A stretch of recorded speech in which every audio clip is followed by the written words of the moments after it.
Before we take roll and begin our meeting, I do have a brief statement to read that I think will make everyone quite happy. About an hour ago, the Kansas City Public Schools Board of Directors and Dr. Mark T. Bedell agreed in principle on a contract for Dr. Bedell to serve as our new superintendent of schools.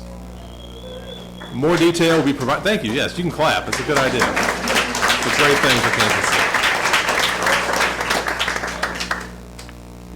More details on this agreement will be provided as soon as the contract is reviewed by our council and signed. The board is thrilled to welcome Dr. Bedell to Team KCPS.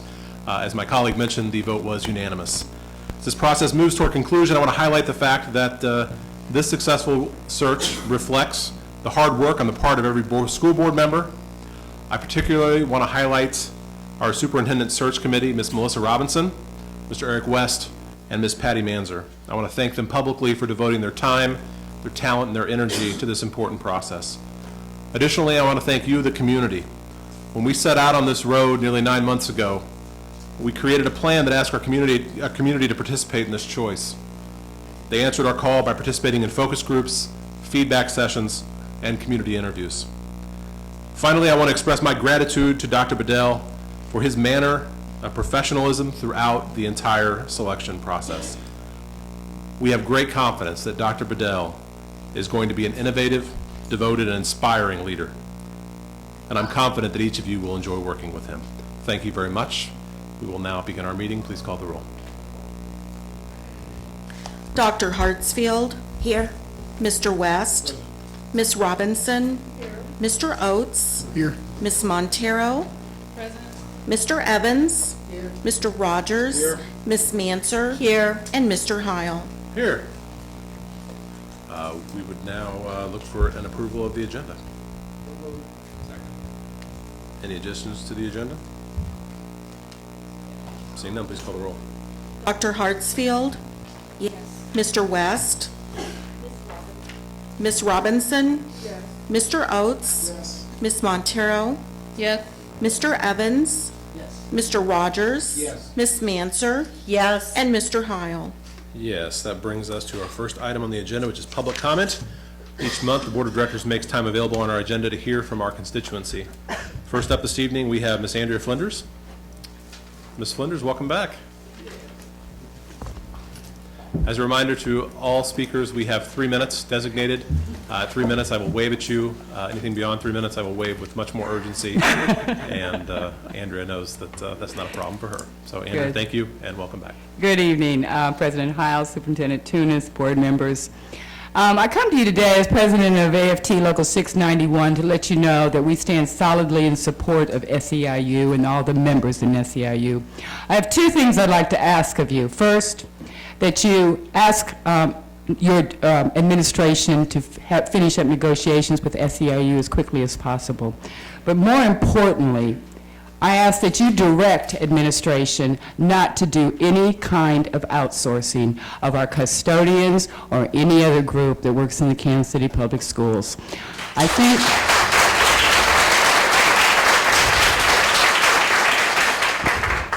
one of the things, you know, it's true, you might save a few dollars, but you get what you pay for. And the custodians, the cafeteria workers, the members of SEIU are the foundation of our schools. They're the ones that keep the school running for our teachers and for our students. And you don't get that when you hire an outside company, as evidenced by some of the outsourcing that has been done at the high school level.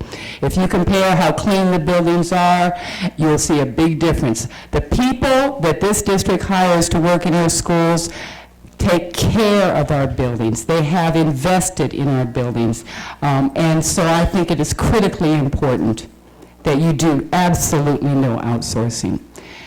That's all the fussing I'm going to do tonight. The second thing I'd like to say is I know that 4 of you are going to be leaving. And before you do, I do want to say thank you very much for running for office, for serving in office. I know the pay's lousy, and thank you for caring about our children.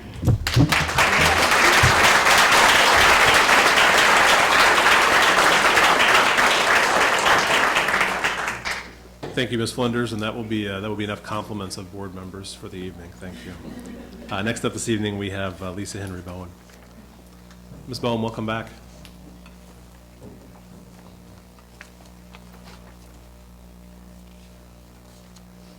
I have copies also for all of the board members of what my statement is, so who shall I give it to you? Everybody. Yes. My time start now? Okay. Kansas City School District members, administrators, policymakers, and community stakeholders. Chaos, confusion, mayhem, and foolishness. This appears to be the mission statement by which the district, the board, and its administrative leadership operate. The school restructuring affecting AC Prep gives neither parents, teachers, nor school administrators sufficient time to plan and execute the nuts and bolts of our new reality. Classrooms will not be move-in ready. A cohesive school social structure and social skills education melding different students from different schools has not been put into place. And generally, no one knows what this new structure will look like, least of all the Kansas City, Missouri School District. This is a most inconvenient truth that I've had to accept. As a parent, school district volunteer, and community stakeholder, I've had to accept many inconvenient truths concerning the restructuring plan that will affect AC College Prep. I've had to accept that instead of nurturing and supporting the current principal, Dr. Bates, this district has opted to professionally treat him as little more than a bench warmer to a different unknown principal who doesn't know the school community. As a black mother, I take issue with any system that would treat this professional with such disrespect. I suspect that had Dr. Bates been a different color, perhaps he would receive the same professional courtesy to grow, develop, and implement his educational vision for AC Prep.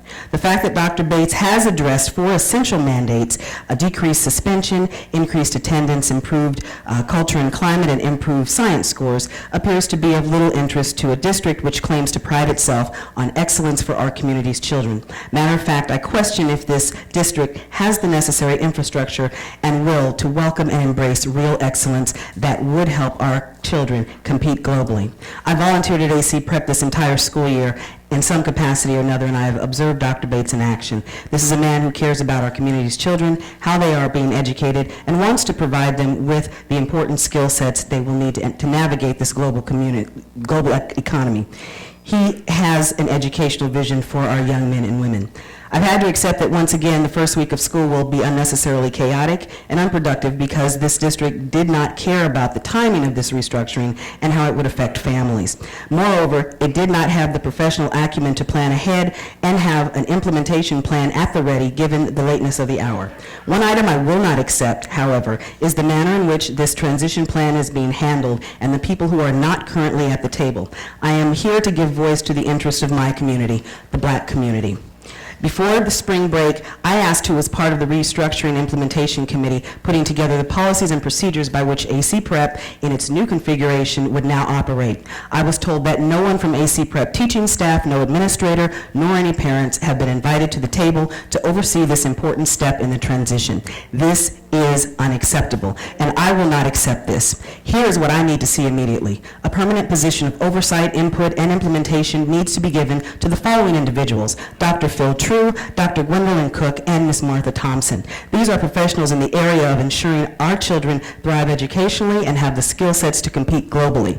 Dr. Gwendolyn Cook is a veteran of turning schools around and making schools successful. Her history as part of this district is also an added plus. Project Life is a program that needs to be implemented as we meld these different groups of students from different school communities. Life skills, social skills, and life planning skills will be key to keeping all students focused, as well as building a new community of learners who support and encourage one another to excellence. I want a permanent position of oversight, input, and implementation on this committee. As a parent, volunteer, and community stakeholder, it is important that the voices of parents like me, those who have the nerve to actually demand excellence of their community's educational institutions, be heard and honored throughout this entire implementation process. Is my time up? Okay. AC prep teachers and administrative representation is needed on this implementation committee, and the community needs to be regularly updated on the progress of the restructuring, along with honest and forthright assessments of what is working and what is not working. In closing, Black children in this district begin their school careers behind the 8 ball. Poverty, social degradation, and continuous chaos, confusion, and mayhem and foolishness of the district's behavior and secondary priority of real student education makes this a most dire situation. It is time to institute a mission of stability, consistency, common sense, and truth. Thank you.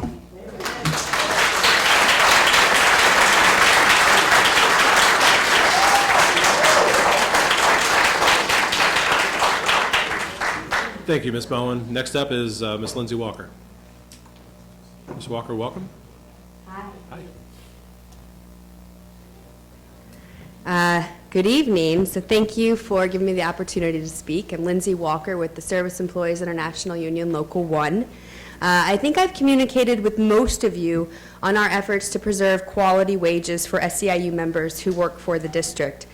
And just as a quick reminder, we represent your cafeteria workers, maintenance crew, and custodial workers. Local 1 appreciates our good working relationship with the school board and administration. We all agree that strong public schools lead to brighter futures and stronger communities. According to the contract with the district, we engage in wage reopener conversations every year. We typically follow the teachers and follow their lead. Conversations this year have been harder. There's a lot at stake. Workers have committed their livelihoods to the success of the district. With that being said, I will say that our last bargaining session went much, much better than previous meetings. I believe we are close to an agreement and the union's membership can support. We have made a lot of concessions and heard the administration's concerns, namely around custodial pay. And I have to be honest, it's very hard for custodians. Every year, they have to hear that they are not worth what they are paid. They have to fight for their jobs. They see what happens to the schools when irresponsible contractors are hired to clean them, and it's demoralizing. It's also demoralizing to continue to hear the drumbeat of privatization and outsourcing. If folks wanted private everything, they'd go to private schools. With that being said,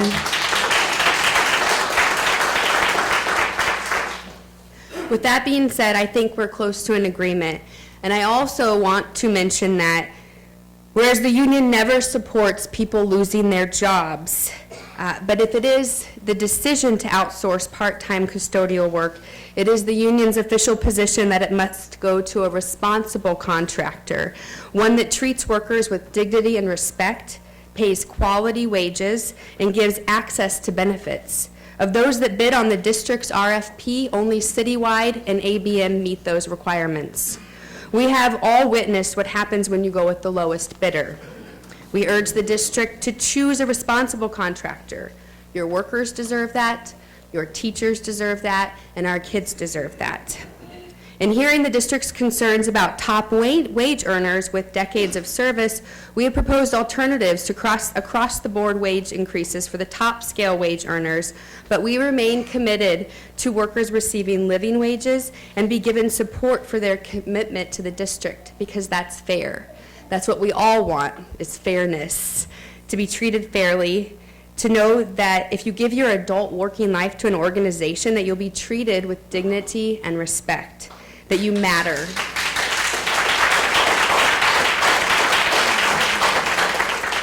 That your work has value, that your contribution to our school district makes sure kids have a safe and clean environment in which to learn. All of the SEIU members who came out here tonight asked for your support on living wages, raises, and choosing responsible contractors. And we are incredibly, incredibly hopeful that we can settle this wage reopener conversation at our next meeting. And I can never get this many people to come to my union meetings, so I'm going to use this opportunity to meet them in the hall and to go over some next steps with them. But again, thank you so much for your time.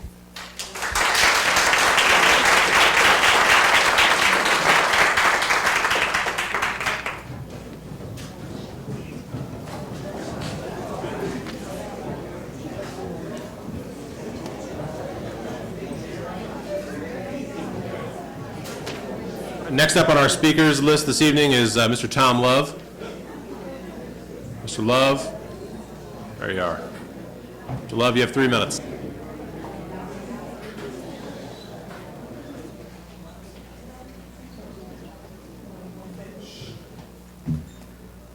I'm back.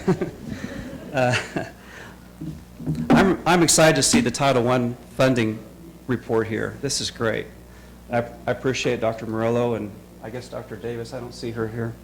But on this, I went to Olathe School District today just to find out how they're spending their Title I money. Over 90% of their funding is for reading and math teachers in the elementary schools. Isn't that cool? So every elementary school, they have 10 Title I schools. I thought it was 13, but every one of them has a reading specialist and a reading paraprofessional. And 8 of the school, or they share among the 8 math teachers. So over 90% of their budget, Title I money is spent for that.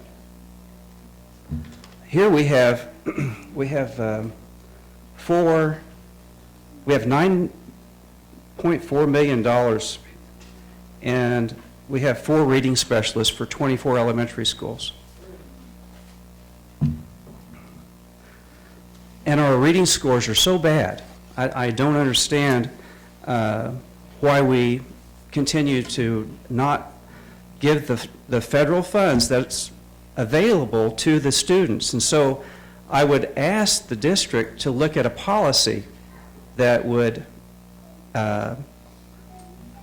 target reading and math teachers for the elementary schools. And let's solve this reading problem. We need to close the gap. I heard Dr. Murillo talk about the gap, and that's what they do. Now, the math teachers start at 3rd grade and go up, 3rd to 5th or 4th, 5th.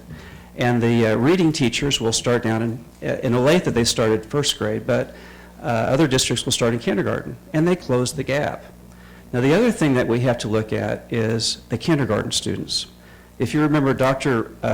Green talked about the 40% of the students that enter kindergarten a year or more behind. That's a huge gap. That's not counting the other ones that are 6 months behind, but that is 40%. We changed, and we stopped the 4-year-olds from starting kindergarten and the 5-year-olds. But we still have 3 months worth of children that we're trying to graduate at age 17. So I'd like to see a policy that would, at least as a beginning step, identify these kindergarten students who aren't ready to go into 1st grade, but maybe we could offer an advanced kindergarten class for them. And then instead of redshirting them and keeping these students out that we did last 3 years ago, we actually let these students go into kindergarten a 2nd year, but an advanced kindergarten class. There's nothing that's going to hurt those students with that policy. In fact, the country that's leading the world requires all of their students to do that. 100% of them. They don't let any child start until they're 7 years old in 1st grade. They do a 2-year kindergarten program. It's Finland. Now, they make sure they're ready to begin 1st grade, and they provide the reading teachers and the math teachers, and they tutor them up, and they don't let anyone fail. Thank you. Thank you, Mr. Love. Next to the podium, we have Preston Jenkins. Mr. Jenkins, welcome.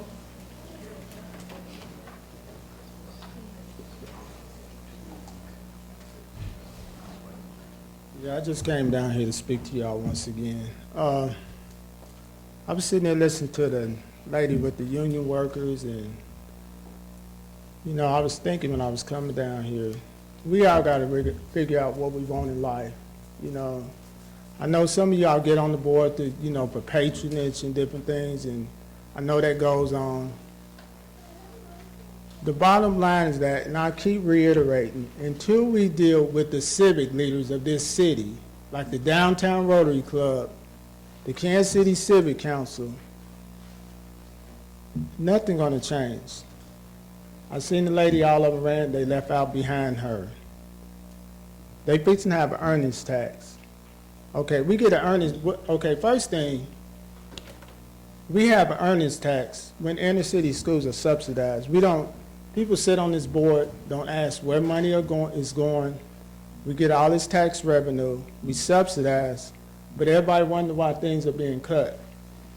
Okay, if you're not willing to deal with the banking industry of this city, nothing is going to change.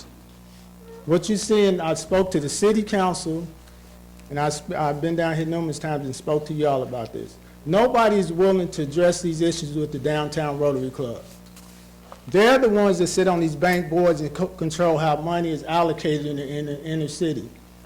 But see, what I'm saying is that by me being a Christian, I believe the Bible says your sins will find you out. So when you sit on these boards and know what's going on and don't say nothing, you're just as guilty as the person that's doing it.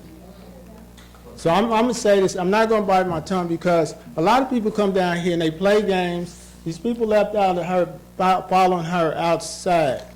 If she don't have a strategic plan of how she's going to deal with the civic leaders, Martin Luther King, when he was living, he had to deal with the White Citizens Council. He had to deal with Mayor Daley up in Chicago. Nothing going to change if you're not willing to deal with the civic leaders of this city. So I'm just saying that we constantly sit and sugarcoat stuff. I know Mayor Sly James, they looking at the earnings tax. He said on TV, well, those evil people, it's going to be always evil people. Evil starts within your heart. I might not strap a bomb on me and blow somebody up, but if I'm doing evil in my heart, I'm just as guilty as that person is doing that's blowing somebody up. So when you're sitting in these boardrooms and you know these people are coming down to the boardrooms, see, I went to Jefferson City and I met with the executive vice president of Missouri Bankers Association about these banks and how they taking money out of our community.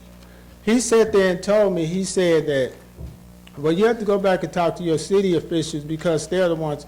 And he was right.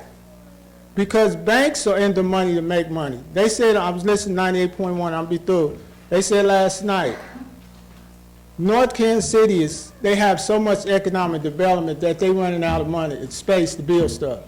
So why is the 3rd and 5th district is moving at horse and buggy pace? But we paying tax revenue, but their schools are flourishing. But our schools are not prospering because money is not being allocated in our community. Under 1978 Community Reinvestment Act, banks are supposed to put money back in this community. It's against the law.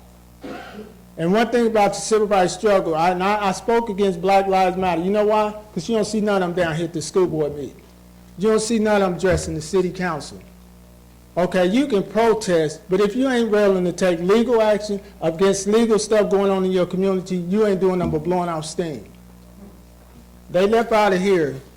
Nothing going to change because it's not dealt with the civic leaders. And I want to say this, and I'm going to be through, and I know he cut me out. He's saying I got through. If you're not willing to deal with the civic leaders, it's not going to change.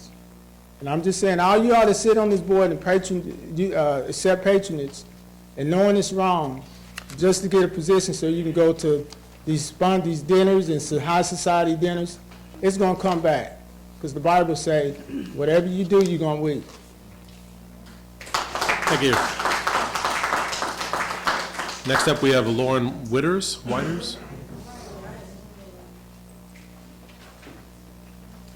Welcome. You have 3 minutes. Good evening. I stand before you. I'm a parent of 2 daughters at Harold Holiday Montessori, and I'm also the SAC chairperson. And I'm here to express the parent population's sincere concern for the student body at Holiday Montessori. Holiday Montessori has a very unique building design, and it provides a great community for children ages 3 through 6. We call them P3s and P4 before they go to kindergarten. This intentional design supports the social development and multi-age groupings in Montessori education. Multi-age groupings not only provides opportunities for peer and social learning, but they also enhance overall learning by offering more small group options relative to ability and interest.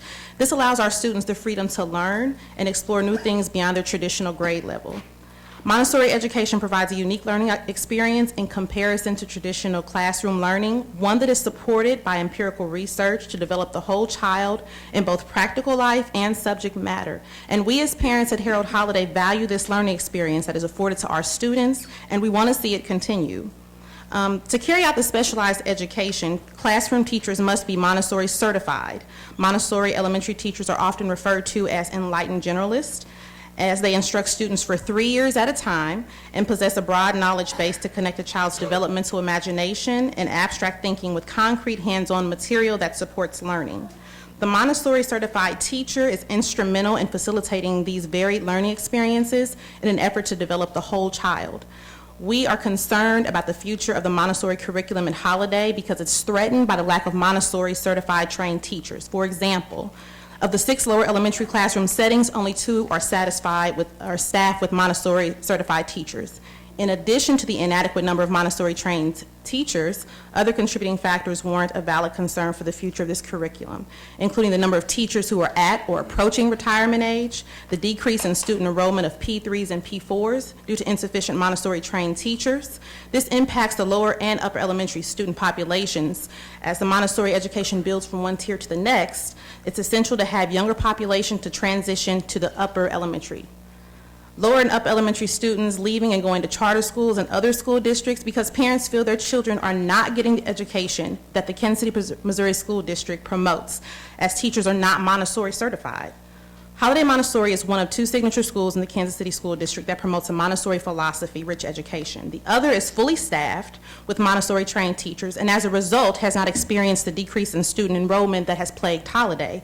It has also been confirmed that the other Montessori school has been privileged with the ability to send teachers to the complete Montessori certification training for 3 consecutive years. However, Holiday has not been afforded that same opportunity.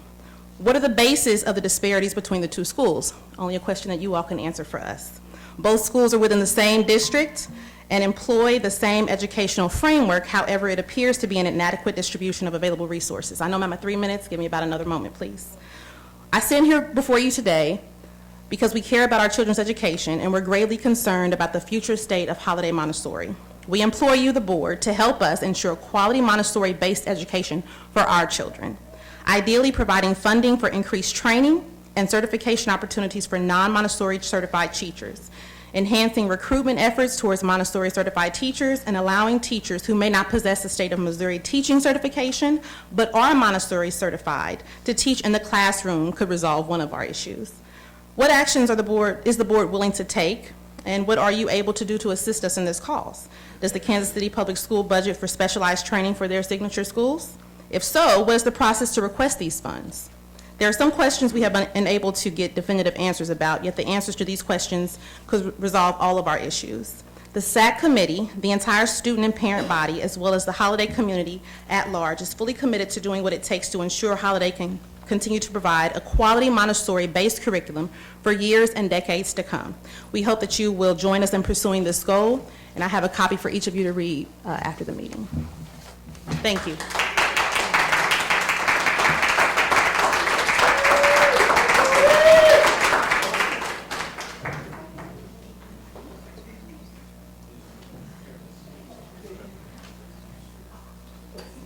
Our final speaker this evening is Nicole Davis.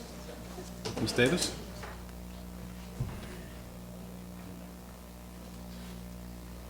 All right.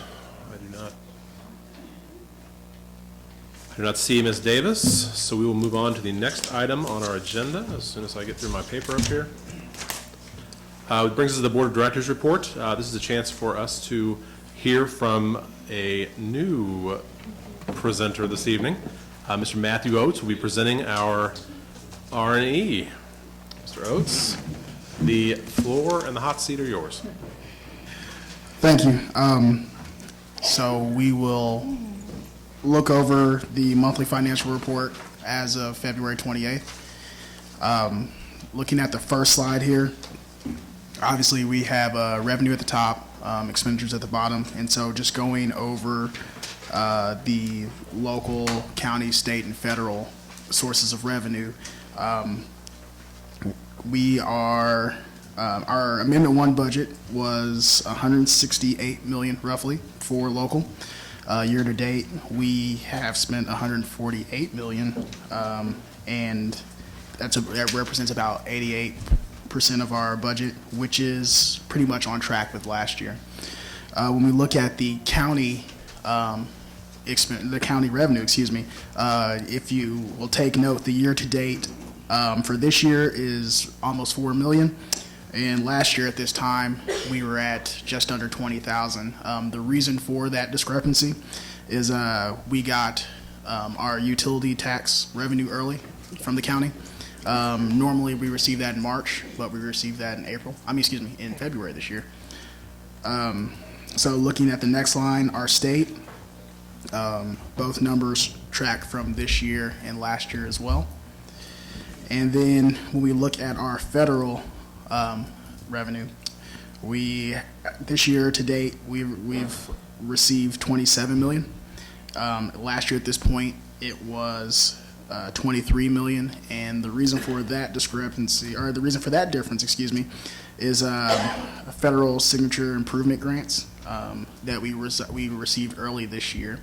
And since we received it, I guess, so late in this school year, we will be able to carry over those funds to next school year, correct? Yes, that's correct. Correct, okay. So looking down at our expenditure, excuse me. If we look at the administration line, we have budgeted almost 5 million. And so far this year, we have spent 2.6 million. As compared to last year where we spent 4.2 million on administration, and that's due to a legal settlement that occurred last year. And then if we want to take it down to our debt service line, where we have 2.5 million on this year compared to no amount from last year, that's just due to our payments on our energy loan. So looking at the next slide, this is the slide that we've seen in every meeting that shows where our money comes from. So it's the pie chart showing that we receive 70% local, 19% federal, 9% state, and 2% county. And this next pie graph shows how we spend our money. So again, notice we spend a bulk of our budget on classroom and classroom-related items. So for this month, the slice of the pie we decided to take out for this month was on the Title I budget. There's been a lot of questions about how we are spending that. So when we look at our pie chart here, we see that 50% is going to salaries and almost 20% on fringe benefits for employees. And then the rest of that pie is going to our purchase services and materials and supplies. So looking at this chart here, we get a breakdown of that full 9.4 million that we have. So our first line is our teaching methods coaches, which are instructional coaches, which account for about 30 FTE. Site-based budgets, which would be parent liaisons, paras, teachers, whatever item that the local building principal feels is needed at the building level. Early childhood support, which consists of pre-K teachers. Alternative instruction, which is for all alternative schools, of course. Administration and indirect cost, so in order to support our Title I program, just I guess you could call it overhead cost associated with that. Reading specialists at 4 FTE, and then students in transition, which are our homeless population. So some of the other items that are on here is obviously our one-to-one technology program, our reading interventions, tutoring, neglected and delinquent institutions, STAR progress monitoring, and parent engagement. So on that, of note, when I spoke with Ms. Thompson, it was beginning next year, so school year 2016-2017, Title I budget decisions will be made at the building level, correct? Okay.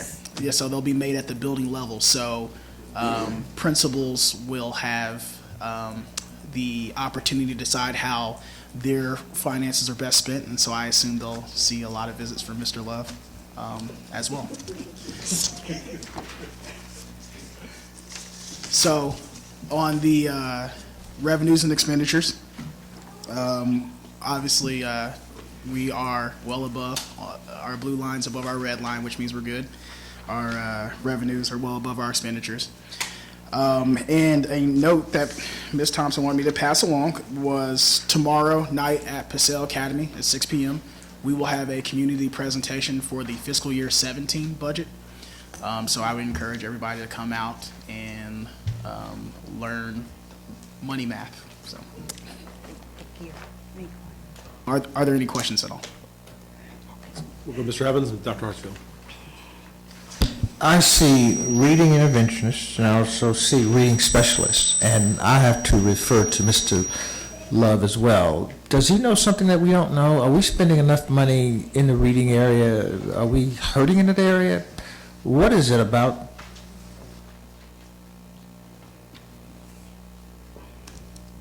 Dr. Morello can probably, I think, again, as you look at the FTE, you can see exactly where the actual positions are in that middle column, the FTE column on the right. You can see that a large portion of those resources are going to our teaching methods coaches. They could also occur in our site-based budgets. Those are local decisions made by each building and the school in terms of where and how they want to place their resources. The choice, Dr. Morello, I think, or the question really is focusing on the reading specialist and the decision and how the decision's made in terms of the number of reading specialists that are actually employed. Yes, what you're seeing with the Title I funds with the reading interventionists and what you see at the bottom with the reading intervention and then the reading specialists, Mr. Evans, is the reading interventions are supplemental programs that we're using for the tiered instruction. So for those students that are on Tier 3 and Tier 2, the reading specialists that you see there are schools that have opted to use their Title I funds to hire or purchase a reading specialist. Now, outside of the Title I budget, we do have the literacy labs that we piloted in 7 buildings this year. And that is being supplemented by operating funds, not by federal. It really does qualify for federal, but we did not have the funding to do that. At that time, Dr. Green was here and believed that we needed to have reading interventionists. It is a different approach than what we had before. Before, we used to have 9 reading interventionists, and they were predominantly paid through our SIG dollars. We used to have 5 schools that were in SIG, or 6, I'm sorry. We're left with 1. So King Elementary is our last grant, school with the grant that gets the additional dollars. So that is why we turned to the literacy lab, and it has been proven. We've been following the data. It would be great for the board to see that data at the buildings that they're working on. There has been significant growth for the students that they are working with. It is a model much like Mr. Love talks about, where it is one-on-one tutoring. We screen when they come in. We do progress monitoring weekly with those students. We have students that are exiting those programs. So we are in the 2 pre-K centers, and then we are in 7 elementary schools, I believe. And in those 7 elementary schools, we have them primarily focusing on K1 and 2, and then the pre-K. So we do have those reading specialists. They are not being paid for, though, through the federal dollars. Yes, first of all, thank you, Ms. Thompson, for breaking this out. I recall asking for the Title I breakdown. A question, I did hear you say that on next year that the buildings will have the opportunity to look at how those funds are dispersed, so I assume then that this year there's a different method. So I wanted to ask about the method of monitoring and evaluation about the allocation of our monies. Is the way that we have allocated it up to this point, how has it best helped us with our outcomes? Because I am concerned with where I see just 4 full-time employees for reading specialists, and knowing that we have such a great need for that. Sure. So what type of monitoring or evaluative tools are we using to see if this allotment is the best allotment of those funds? Yes, we've been evaluating the instructional coaches and that model. And we will be having a slightly different model for next year that we'll be rolling out. The evaluation, the piece that we saw is the district as a whole, so we kind of had to back up. And as we backed up and looked at the district as a whole, the instructional coaches are really critical to that success for taking that professional development into the building and working one-on-one with teachers and leading our professional development at that level. What we found was our teachers were stepping up and feeling that kind of reading specialist role, and then the part-time tutors during the day. And we really began to evaluate that tutoring that was occurring at night and in the day. So even though we did not have what we would classify as full-time employees that were reading specialists, we did have retired teachers that were coming back to do the tutoring during the day. And that was significant in a lot of our buildings to seeing the growth that was taking place. So we know that we need to have that additional tutoring for reading, but we also figured out that with the funds that we had to be creative in how we got that tutoring done or that one-on-one work completed. What Mr. Tunis is speaking to when he talks about the change in how the title dollars will be distributed, before we went to the ESEA waiver and then the ESSA, we were allowed to pool funds. And pool funds meant that we could take funds because we have buildings that are small, and buildings are funded Title I off per pupil ratio. And so what happened was we'd have small buildings that did not receive enough title funds to purchase anything, except for maybe some supplemental resources. And so we would pull funds off the top to ensure that everyone could have an instructional coach, an instructional leader that worked with the teachers in every building. Then from the funds left over, we also set aside the tutoring funds, that the principals had the opportunity either to select tutoring during the day or tutoring after school. And then we allowed the principals then to decide with their building leadership most of the time to what did they want to do with their site-based budgets that they had left. Now that we've gone to ESEA and then the Every Student Successful Act, the state, the federal government is now requiring that we no longer pool funds, but the buildings receive their allocation.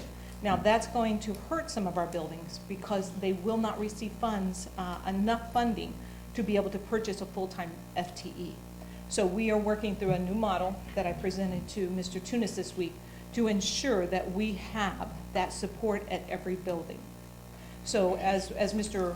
Love talked about them pulling their funds to hire all reading teachers, that's not allowable now for us in the state of Missouri with federal dollars. Just one clarification then for myself. So when we're talking about teaching methods coaches, does that fall under PD, or is that more, I guess I just want to understand if we're talking PD in this area, or are we talking about direct funds for, that could go into reading specialists? I'm just trying to understand that. The instructional coaches are coaches that are trained in several areas. Literacy is one. Mathematics is another, in science. They work directly with the teachers, and then they provide either side-by-side modeling, they spend time planning, they work through data.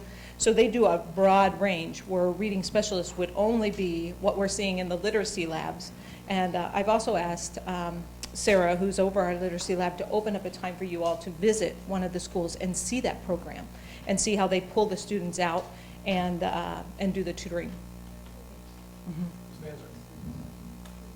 Would love that opportunity to visit a literacy lab. So this is just a request, Mr. Tunis.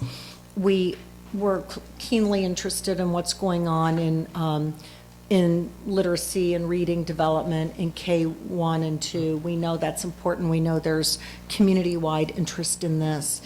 And you're doing a lot of different things, and you've done a good job of continuously sharing, but I will admit it feels it's hard for me to hang on to all the pieces and create a cohesive picture.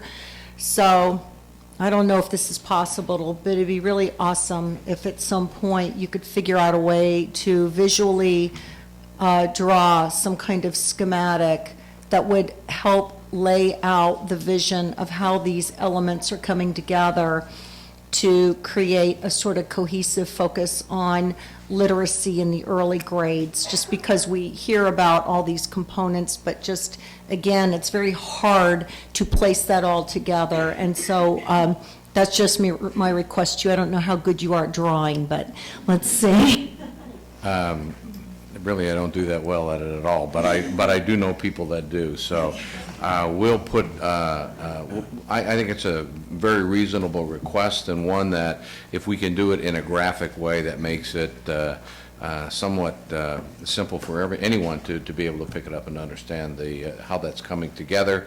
I think certainly, as Dr. Murillo has indicated, one of the things that we're going to be looking at and monitoring with the state as it relates to these title funds as to how this is going to roll out, because it is a significant change in terms of what we do with those resources that are coming to the district.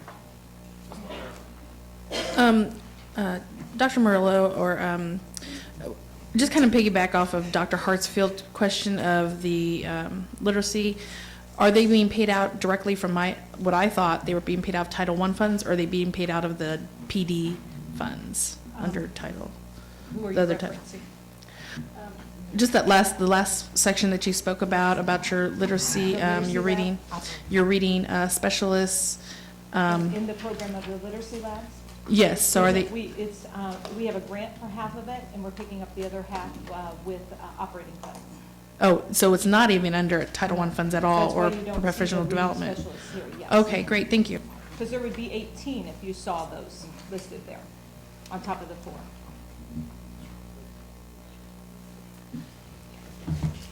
Mr. Oates, very good job on your first presentation. Brings us to our committee reports. Communications Committee, anything?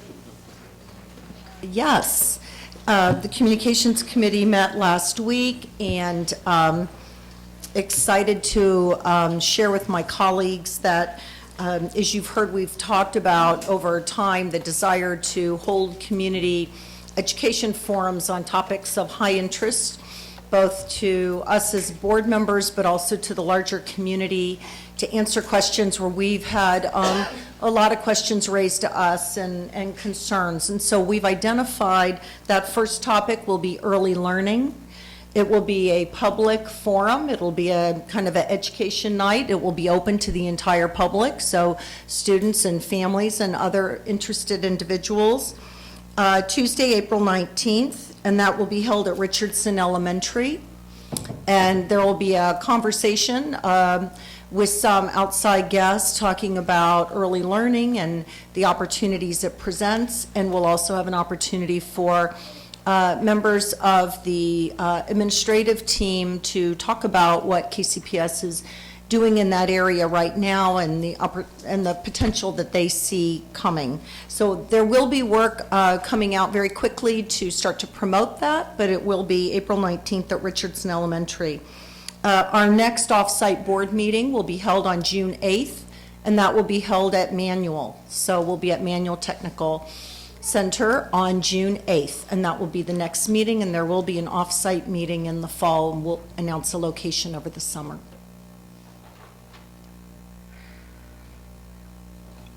Ms. Robinson, anything from the Policy Committee? Yes, thank you. On March the 1st, we had a trip down to Jefferson City. Several board members went, and we were able to invite some of our stakeholders to come with us, and Mr. Tunis was able to get us down there in a van. We thank our chauffeur. But we had a little under a dozen individuals go down and advocate on our behalf. We had a very productive time to meet with several key legislators regarding our agenda. As an update, both the Senate and the House, they're on recess until March 29th. There has been minimal movement regarding the education bills because of a religious bill that's being debated heavily right now, and so there's not been a lot of conversation regarding to things that are on our agenda. But a couple updates on some of the bills that we're following. House Bill 1451, which speaks to charter accountability, did pass out of the House and is now in the Senate for the first reading.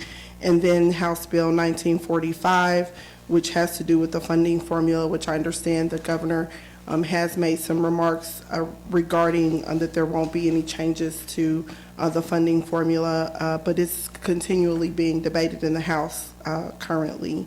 So that's some of what's happening in Jeff City. There was also a DESE meeting where there was an update on the proposed Missouri learning standards.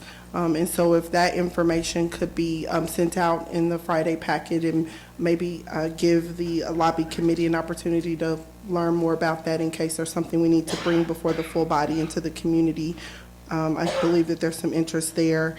And with the economic development incentives, there's a later agenda item that talks about our stance regarding giving direction to the person that's our commissioner and represents our interests for the TIF commission that we'll entertain later.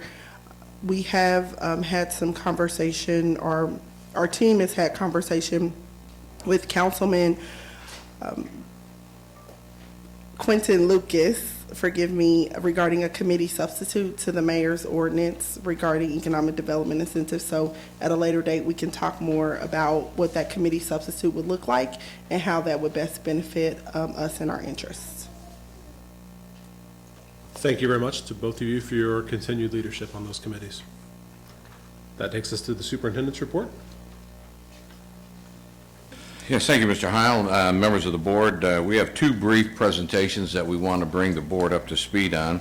The first, I'm going to ask Dr. Gilbert to come forward, and some of the items that were raised in Ms. Bowen's comments will be addressed in the report. Not everything that was in there, but certainly some of the areas that will be covered based on what we refer to as our transition plan, learning from mistakes perhaps that were made in the past as we made changes to the district, making sure that we involve and engage our community in the decision-making process as we move forward.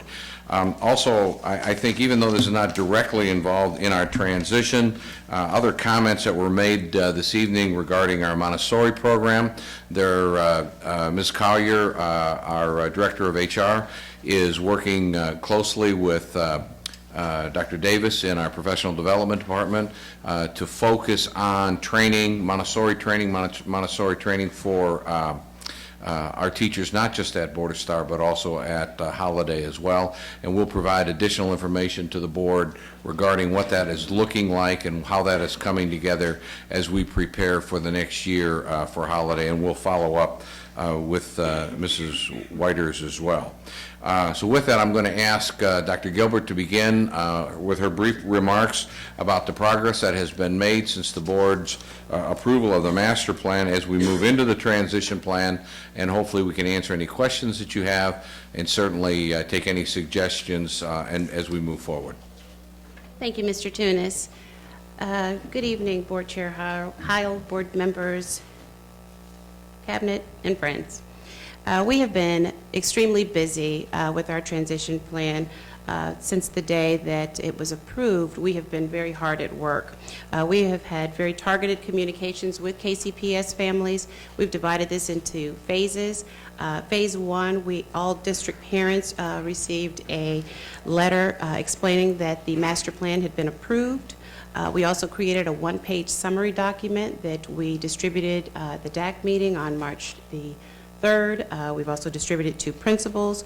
Phase 2 involved sending out parent letters for any students that were asked to move to another school. We have 5 different versions of those letters.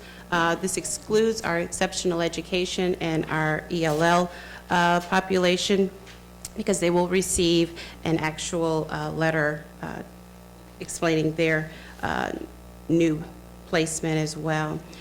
Included in the letters were what we call the 5711 opt-in forms. So for those students that are in transition grades, we created a form and explained to the parent that if they're interested in remaining in the school that they're currently in, or if they would go to the next school, to please let us know. We have a process in place that if we do not receive a response from those parents, members of the Office of Student Support are now calling individuals to see if they received the letter, and also we would be able to take that information over the phone. One of the things that we're very proud of is just one of the requests that was made of the master plan was if the current juniors at Southwest would be able to stay and move as a cohort to the new neighborhood school at Southeast. And once they received their letters, it was reported to us that there was lots of cheering and high fives in the hallways at Southwest, because we were able to keep that promise, and they are moving as a cohort to the neighborhood school at Southeast. We had a hotline that was open from February 26th to March the 4th. And so anyone that had any master plan questions after receiving any of our communications, they were able to call in and receive information or answers to any of their questions. We conducted staff meetings at AC Prep, Addicts, Satchel Paige, Wendell Phillips, and Southwest. We actually also called in the principals. We met with the principals that were receiving 25% or more new students to outline the next steps, and also to inquire of them what additional support that they would need during this transition period.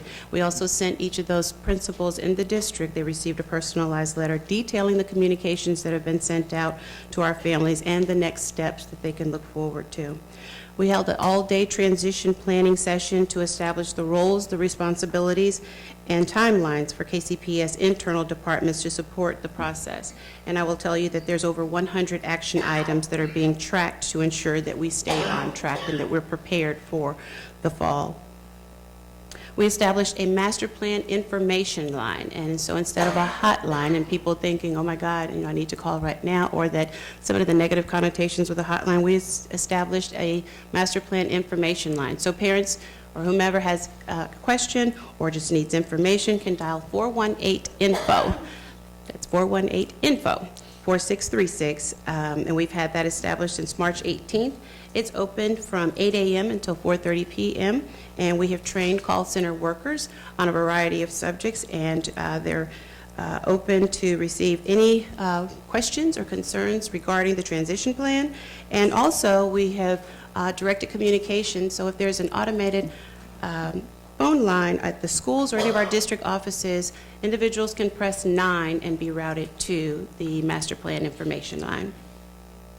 We are currently training trained all of our KCPS secretaries to ensure that we are communicating a consistent message and everyone is singing from the same sheet of music, and that we're also working with school communities on scheduling their open houses, and that finalized list will be published, and parents are encouraged to visit some of the other schools that they may not have visited in the past.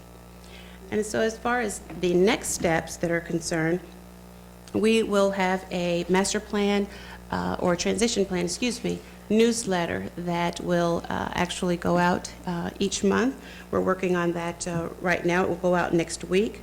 We're actually making phone calls to parents, as I stated before, that if they didn't respond to our first communication, we are calling those individuals right now.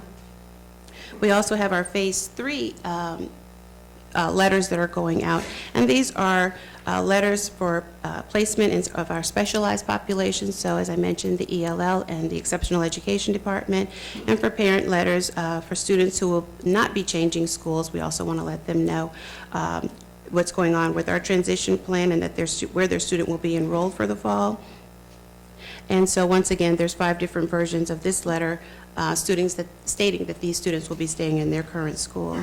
We'll also be conducting other additional communication throughout the transition process. We are creating building-level transition teams that are comprised of school leadership, staff, parent, students, neighborhood, and our community partners. And so right now we're in the process of developing the transition teams, and this will be at every single school. We'll have an individual transition team, and so while we are developing them right now, they will not convene until after April the 18th, because that's the opening of our testing window, and we want to be respectful of our testing time. And so also, as I mentioned with the open houses, our open houses are scheduled between March 28th and April 8th. This will be an opportunity for parents to take tours, meet the principals, staff, play games and activities with respect to the new schools in their specific communities. We are currently also having joint meetings for student councils and athletic teams with the new neighborhood schools, and we're also going to continue the engagement of our school communities by means of events and activities planned by the transition teams at the schools. And with that, I will take any questions that you may have. Ms. Robinson. I have 2 questions. On the page, it talks about the parent letters that went home. Were those mailed to each parent, or were they just at the school? We have mailed those. We've also, we're sending out an email communication, and we've also sent an electronic version. We also posted those on the parent portal. So 100% of our parents were mailed a letter? That targeted, that specific targeted audience did. Okay.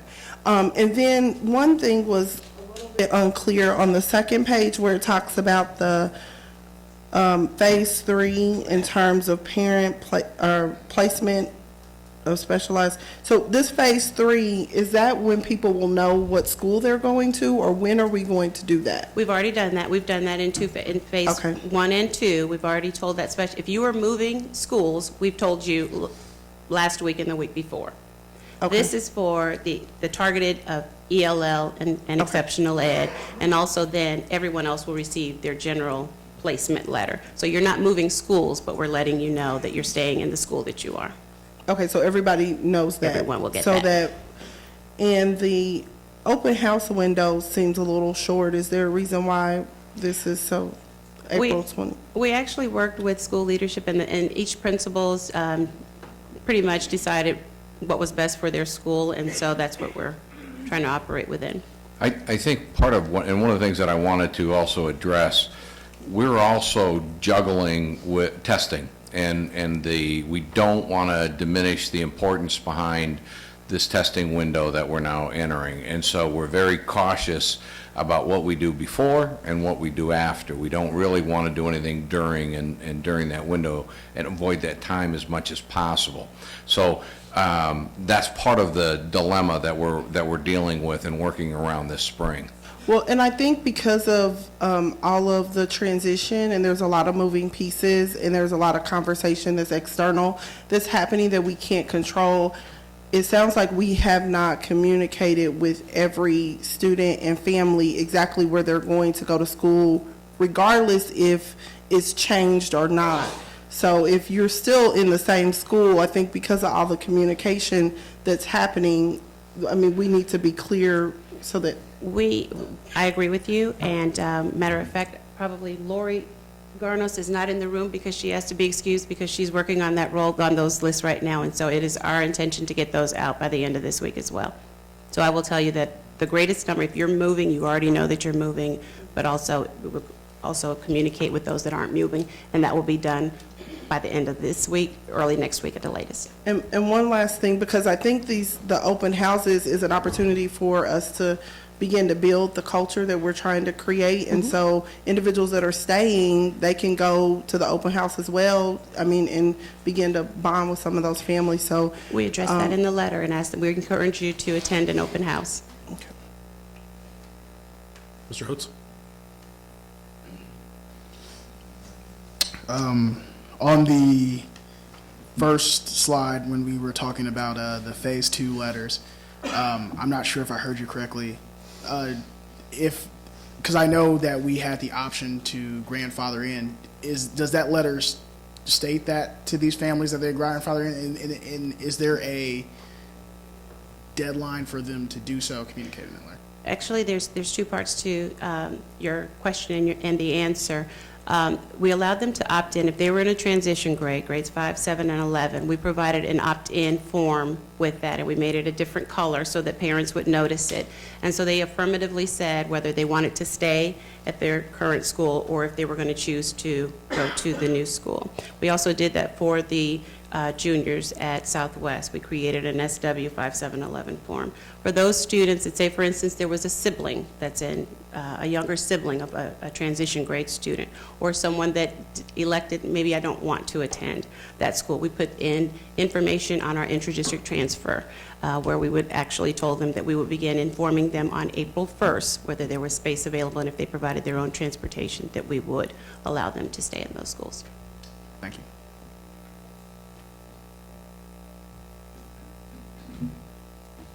Just to clarify very quickly for board members, this will be a regular component of our business meeting from this point until the plan is fully implemented. I was trying to give way for my colleagues to answer, but I want to also make sure sure that we're being very proactive in the communication to the community. And I'm glad that, there's a lot of mail that's going home, but I think we have to think about different ways to communicate and how we craft our own message so that people know what's going on. Specifically for my community, I mean, we have a lot of literacy stations, if you will, whether it's, the barbershop, the M&M bakery that I went to today and dropped off some materials about things that are going on in the community. But there's the faith-based community and other ways, and how are we also equipping ambassadors within our district to help communicate to folks, and are we, utilizing technology and just different ways to make sure people know where they stand in the district, what school their kid will be going to, and how they're being invited into that new space. I agree with you. We have this newsletter that will be translated into, it'll be English on one side, Spanish on the other side, and we will have them printed, and we will blanket Kansas City with our newsletter each month, but we're also going to make sure that we have them distributed in local businesses such as hair salons, barbershops, local grocery stores and things of that nature, but we're also going to make sure that we push it out on social media. That's another big part that we've been doing, social media, but we're also doing a lot of things with our website and directing people there and actually making calls to action in a lot of our social media sites to drive people to our actual master plan, transition plan webpage. And are we tracking folks that aren't responding to, so that it's not that they just show up at the wrong school in August, which if folks aren't responding and they don't know what school, how are we The Office of Student Support is tracking whether we've received a response from you or not, and we're actually making the effort to call you, because the goal of this was not just to say we sent out all the letters, but it was to make sure that a parent received the letter and had the opportunity to respond to us. And so we're also utilizing our residency investigator. So if you weren't able to provide us with the opt-in or opt-out form, we'll take that information over the phone, or if you need us to deliver another letter to you, the residency investigator is physically going out and delivering those letters as well. I'm glad to hear that this will be part of the regular meeting. I don't think you can get that information out there. I don't think you can get too much information out there, because there's still a lot of people that don't know what's going to happen to their children. And the more we clarify it, the less contentious kind of inundation we'll receive at the beginning of school, because you know how that is when they don't understand. They ask all kind of questions, they show up at the wrong place. So it is very important that we keep this up. And I think I had a question asked to me yesterday, and I want to thank the board secretary for helping me out with that. And the gentleman asked me what happens to our students at addicts, and I couldn't give him a definitive answer, but after talking to our board secretary, I was able to kind of help him out. But if I'm confused to a certain extent, I can imagine how some of the parents out there will feel, so we must keep it up to help them understand where their children would be in the fall. Thank you. We definitely will.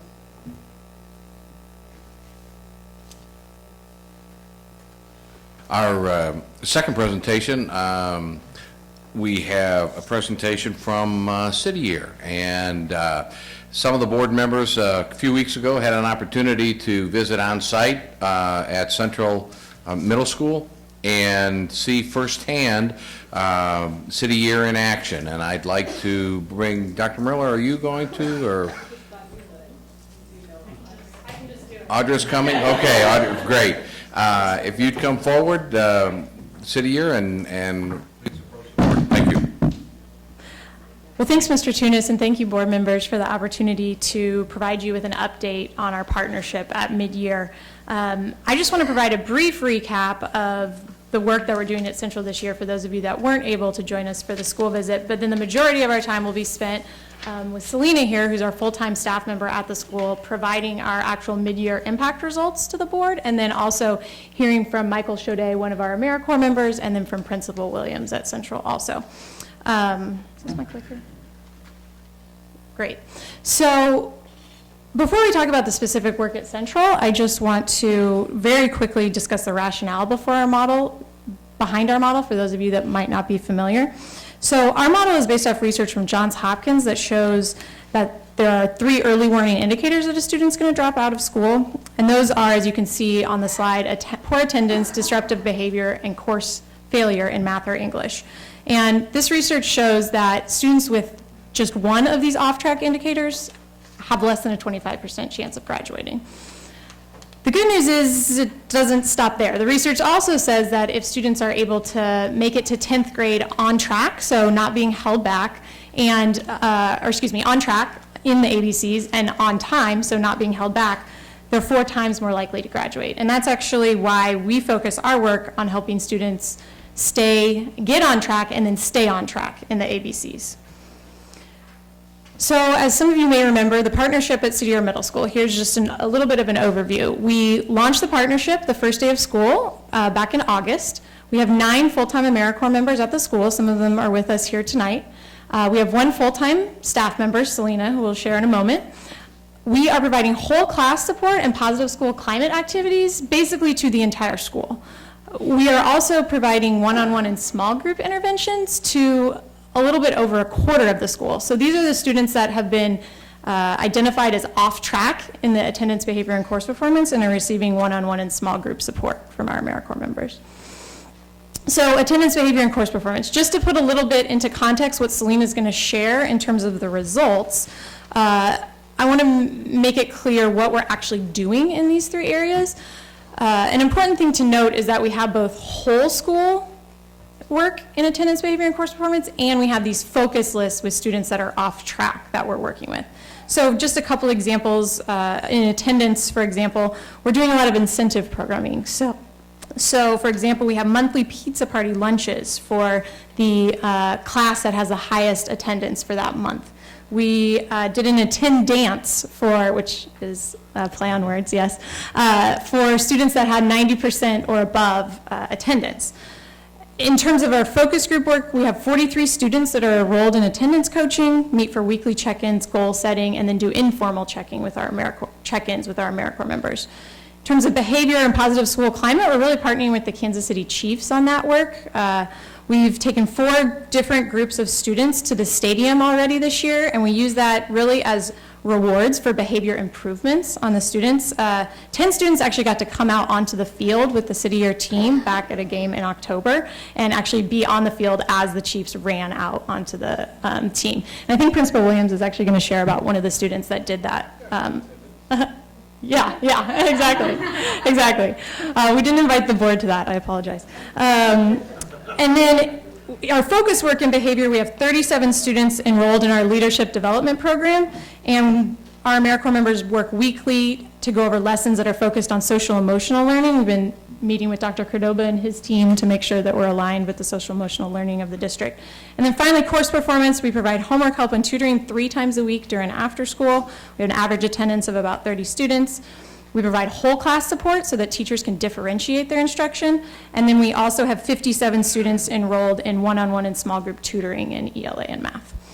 All that to say, that's just an overview of our work. Selena is actually going to go into the mid-year results that we've been able to see as a result of this work. Selena. Good evening. Again, my name's Selena Rios. I'm originally from Kansas City, Missouri. I went to KCPS schools all the way through 6th grade. So it's been, my brother actually went to Central Middle School, so it's been a very special year for me being able to come home. I've been with City Year for about 5 years. This is the 6th school partnership that I've helped to start, and I'm at the 3rd site that I've worked at. And I have to say that Central Middle School has been the best partnership that I've worked at. I can attest that a lot of that comes from Mr. Williams and his buy-in and his trust and just his enthusiasm over the program itself. And so it's just been a very good year for me in the years that I've had with City Year. For context, these results are from December, so these are the mid-year results of the things that we've done. So 88.4% is the average daily attendance of our focus list students, and for us, that's a 3% percentage point increase from their last year's ADA.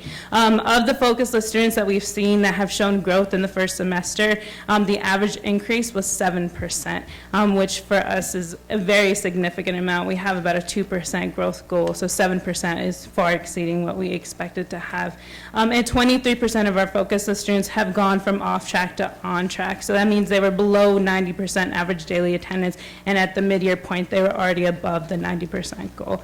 And so that was some exciting things for us. As far as behavior goals, yeah, and we have, at this point in the year, we have 74.5% for our MSEP goal, so the goal is to get to 80%, and so the school last year was at 44.3 when they ended the year. So we've seen a lot of significant growth when it comes to attendance, and I think that's the place where we've been able to hit the ground the hardest when it comes to attendance. And so if you saw us on the first day of school, there's a picture on the slide, we were the crazy people out there in the front cheering along with the chiefs. So we've had 5 or more positive school climates events. A lot of those come with the chiefs. But the neat thing was that we were able to survey our teachers at the mid-year point as well, and 100% of our teachers said they feel that their AmeriCorps members help to improve their students' behavior. And I think as much as like data shows, I think having the teachers buy in on this is also very important. In addition to that, we hope to, at the end of the year, being able to analyze more data, look at more things such as suspensions and things like that to be able to figure out exactly where our growth is coming from. But this is definitely a point where we're looking to grow more in for next year. And then last, but it's certainly probably most important, is the coursework performance that we've seen our improvements in. 30% of our focus students have improved at least 1 letter grade in ELA or math. 62% of our students tutored by City Year increased their RIT score on the math section of the NWEA. The average increase was 10.1 points. On the reading section, 52% of our students increased an average of 11.5 points. And in our talks with the district, they said that at 10 points is where it's a significant growth. So for our students to see 10.1 and 11.5 points increase is significant growth. And again, having the teachers say that 100% of them feel that AmeriCorps members help to improve the overall academic performance of their students is probably the most important part for us. So now I'd like to introduce to you Michael Chaudet. He's one of my AmeriCorps members. He works full-time in a math class with our 7th grade students. Good evening, everyone. Again, my name is Michael Chaudet. I'm currently a City Year AmeriCorps member on the Hunt Family Foundation Chiefs team serving at Central Middle School. I'm from Wichita. I graduated last spring from K-State with a degree in Family Studies and Human Services and a minor in Leadership Studies. I would like to share with you all briefly about my experience in this school this year. As you all heard, in the City Year model, administrators and the City Year staff work together to create a focus list of students for each Corps member. I appreciate the focus list because it helped give me the structure that I needed to identify measurable goals for a specific group of students and for myself. Coming into this experience, I wanted to help every student, every class. I just wanted to make better happen, as we often say in City Year. But now, that's still very much the goal, but I'm just more centered. At this point in the school year, I can see progress in each one of my students. One of my focus lists, whom I will call Tyler, has shown significant growth. When I began working with Tyler, I recognized that he is a very bright kid, but he can become very easily distracted and often does not give his best effort in his work. Doing pull-outs with him has been very beneficial. I'm able to redirect him and give him individual attention. This has greatly improved his behavior and focus while in the classroom and in other settings. And after school tutoring, he's become more engaged. He says it's because I'm mean. I tell him, nope, it's just I know what you're capable of. Tyler has increased his score by 18 on the NWEA this past fall, and his attendance has improved nearly 5%. I'm happy with the progress he has made thus far, and I'm glad that I'm here to see it and can encourage him to do even better. In addition to working with my focus list kids, I'm also able to work with other students in the class. One of the students that I really enjoy working with, who happens to be a special needs student, I will call him Matt. His challenge is that he can become anxious or overwhelmed and frustrated very easily. He also has quite a temper. Some days he'll come to class and say, I'm not doing good today, Mr. Chaudet. Can you take me out? I use my judgment to check in with him and determine if he's sincere or if he just wants to leave out the class. Recently, Matt returned to school from a week of suspension for fighting. In class, they were taking a test. He began to look over the test, and then he just completely shut down. He put the test to the side, and he said he wasn't doing anything. I went and took him out of the class, talked to him a bit, calmed him down because he was quite upset at this point. I assured him that he knew the material on the test because I had worked with him on many of the things. I reviewed some of the information with him, and he ended up acing the test.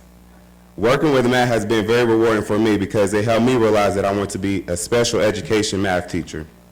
This experience that I've had in the school year, the good and the challenging, won't allow me to be content pursuing anything other than teaching next year.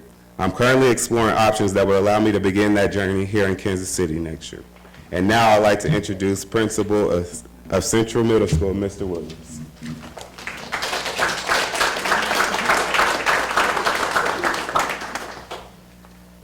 Good evening. I only have 3 minutes. Good. Okay. That's what they told me. Because I could be over a while.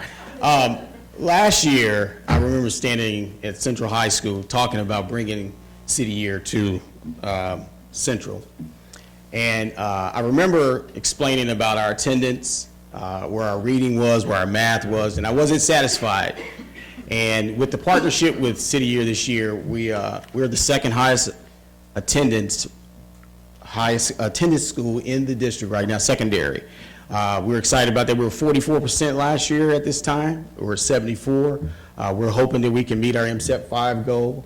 And it's all about the partnership that we've had with City Year. One of the things I had to learn from having City Year here is just opening up, letting them come in and just being able to give us their ideas and make it align to our vision, which is about the ARM. And a lot of people say, well, what is that? Attendance, reading, and math. And everything they've done and our partnership together has been focused on that.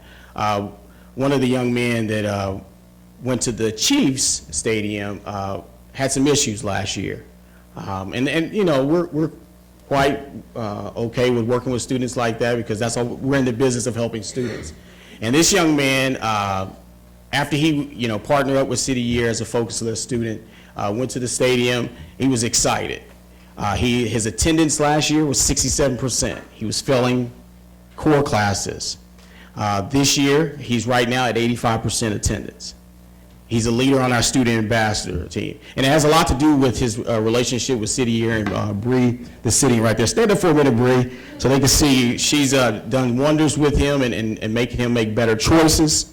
And so I'm just excited about how it looked last year and how it is now, and I'm looking forward to the future with a City Year being a part of our school. Thank you.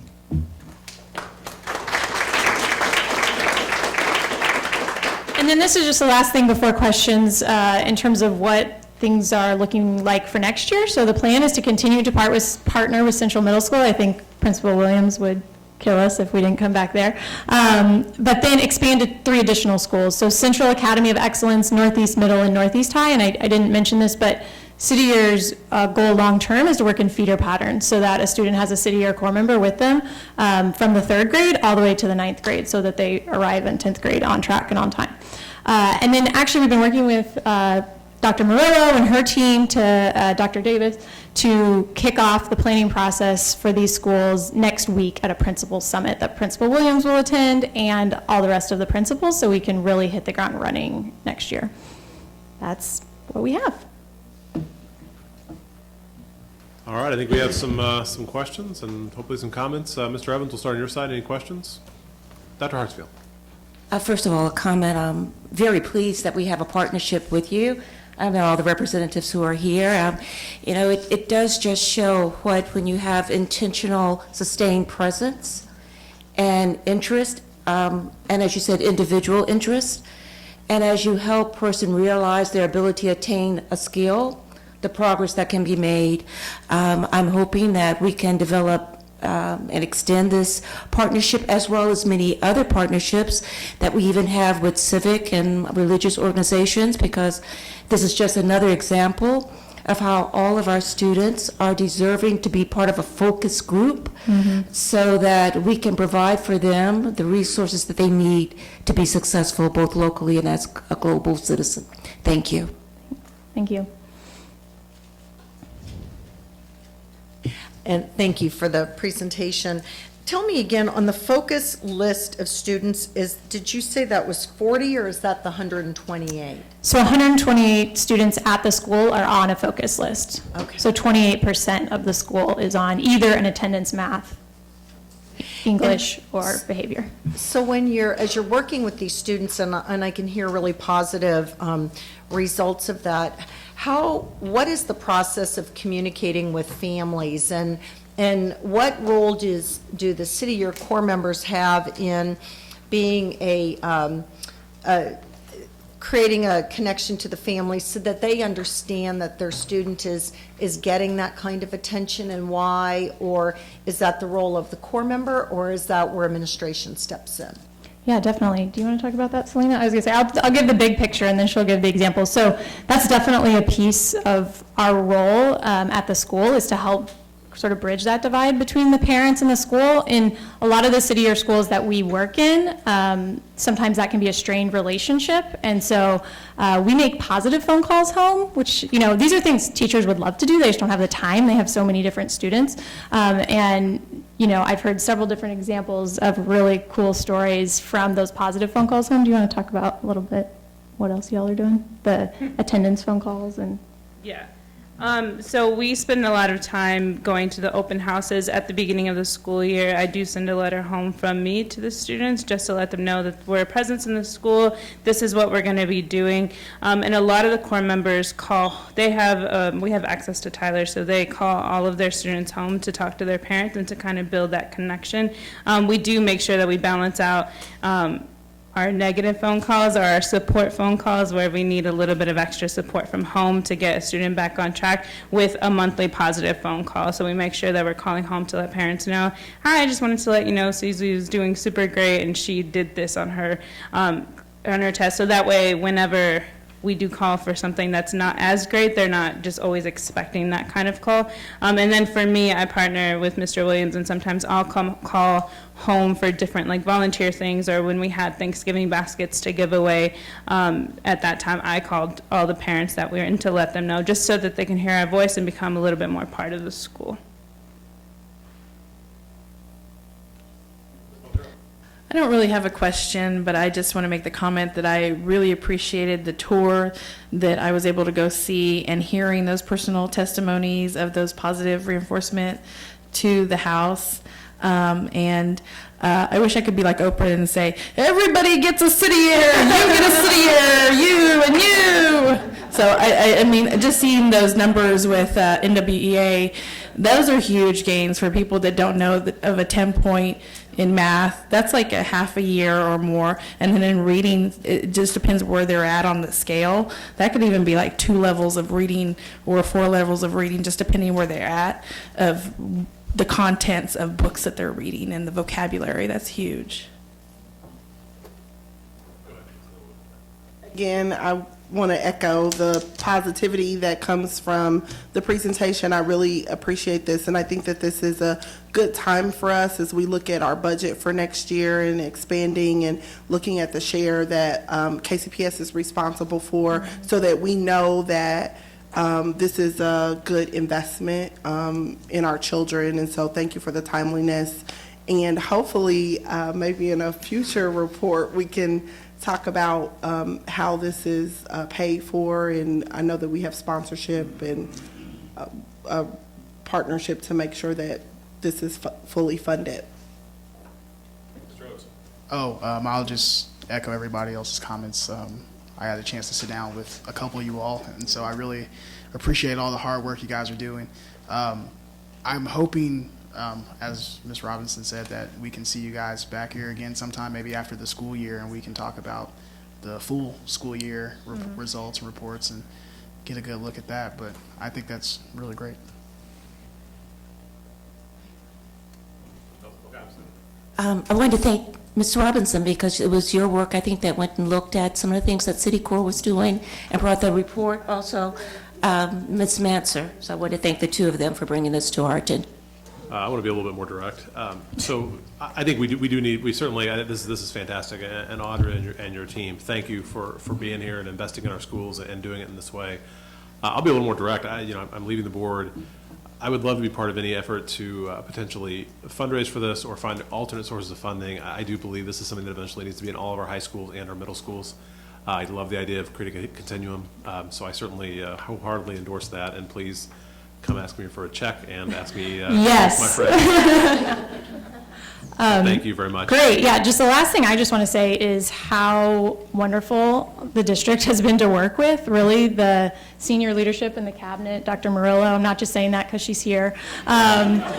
Really, it has been, you know, what roadblocks are in your way, because that happens when you're doing a new partnership, and how can we, from the district level, help? And then Principal Williams has, from day one on the school level, been doing the exact same thing, and sometimes we tag team the same issue and get to the same place. Mr. Tunis has helped us too, so that's really a testament. These results also have to do with how well we've been integrated into the district, so thank you. And do we get a sizable grant from the Kauffman Foundation to make this all happen? Right, we do. Next year, as was presented, we currently have 9 AmeriCorps members. Next year, it'll go to 42. Yeah. So as we expand into the 3 additional schools, we'll virtually triple the size of the program. I know Ms. Robinson has opened the door that I wanted to walk through, is ask Ms. Corey Scholes to stand up. She's a representative of Kauffman that's here tonight, has been a great partner for us. So I want to thank her for the partnership and what she's done to help us with that, because City Year and Literacy Lab, she really helped us with the funding and to get that figured out, so thank you. And also, one more piece.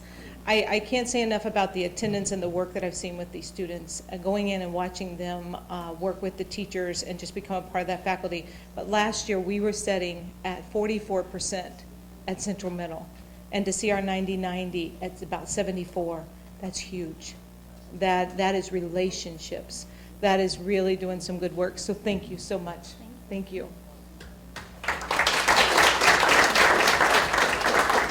And that concludes my report for the evening. All right, next up, Ms. Robinson, do you want to let us know what the second reading is on the policy? You referenced it earlier, but just want to make sure you... According to our policy governance, are we able to take a vote on this? I just want to make sure that we're in alignment with our rules. Is it Ray? Okay.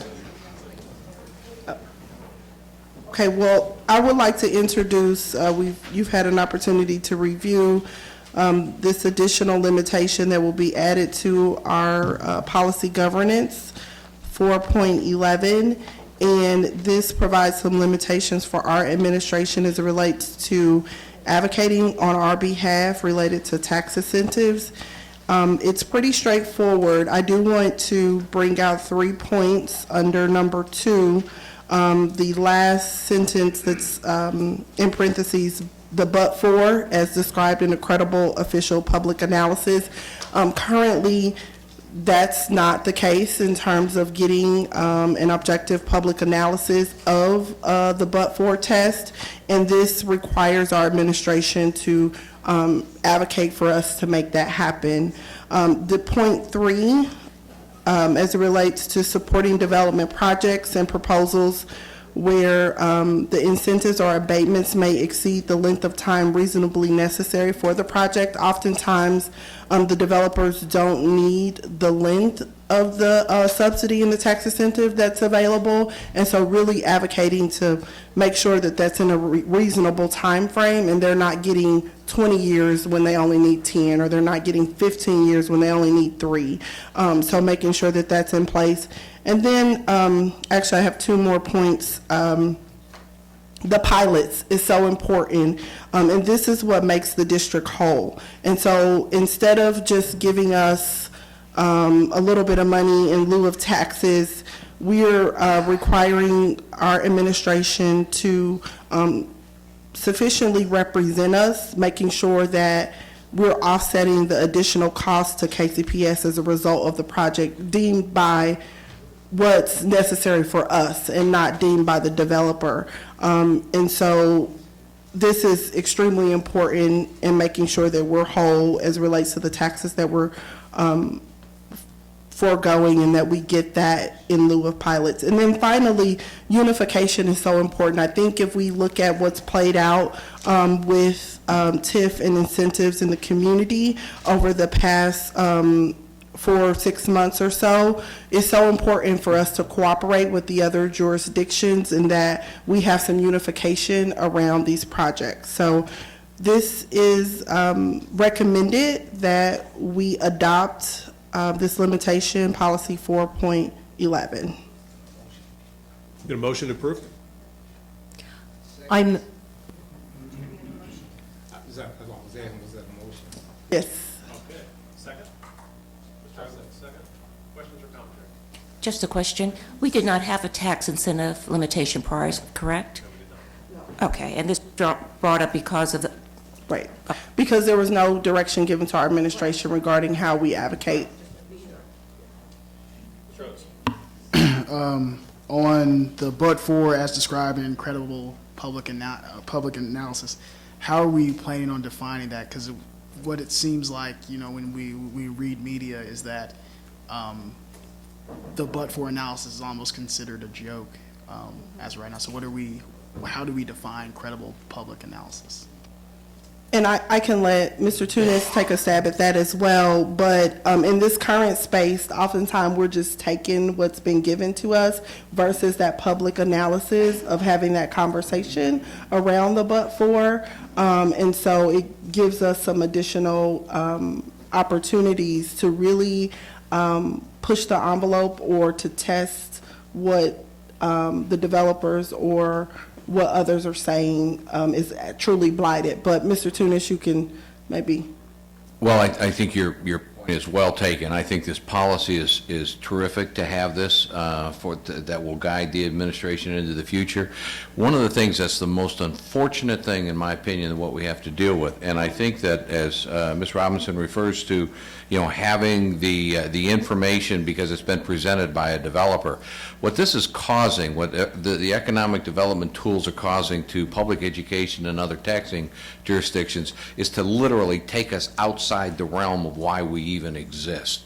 We now have to invest resources to make sure that all of these things are complied so that we have an argument to present to the city or to the other, to the governmental jurisdiction that's going to approve the actual project. It's probably less of a problem for a district like ours, being a larger district. But if you take a smaller taxing jurisdiction, a smaller school district, and you have to identify someone within that jurisdiction or within that school district who can actually evaluate or pay, it becomes extremely costly. Late this afternoon, I had a conversation with Gaydon Caruth, the executive director of the cooperating school districts, and we're looking at a way of incorporating someone within the cooperating school districts who can serve in this capacity that can be shared by all of the member districts to help offset and have that one person who is specialized and can be identified as that go-to person for this to help us with making sure that that we're not being taken advantage of. Okay, so And I do want to make one point of clarification. It's not that we aren't currently pushing back when the but-for is not, but this is a comprehensive policy. So I don't want to cast a negative light on what's been done in the past. But so we're saying allow for public scrutiny of whatever the developers but-for. Okay. All right, please call the roll. Dr. Hartsfield? Yes. Mr. West? Ms. Robinson? Yes. Mr. Oates? Yes. Ms. Montero? Yes. Mr. Evans?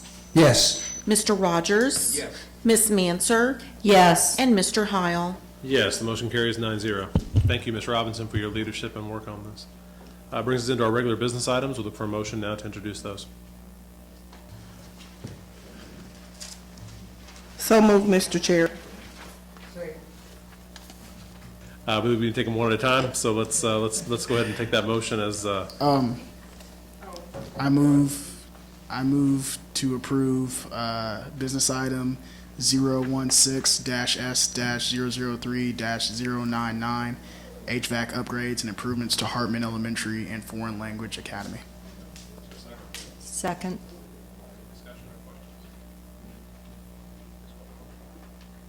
Dr. Hartsfield? Yes. Mr. West?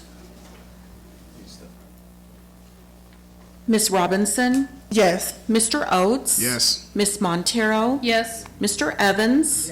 Mr. Rogers? Yes. Ms. Manser? Yes. And Mr. Heil. Yes. Motion on the next item. I motion that we approve item number 4.0, number 016-S-003-100, Brown Midwest Commercial Construction at $2,195,607.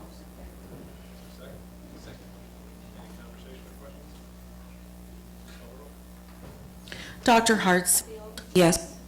Mr. West? Ms. Robinson? Yes. Mr. Oates? Yes. Ms. Montero? Yes. Mr. Evans? Yes. Mr. Rogers? Yes. Ms. Manser? Yes. And Mr. Heil. Yes. Next item.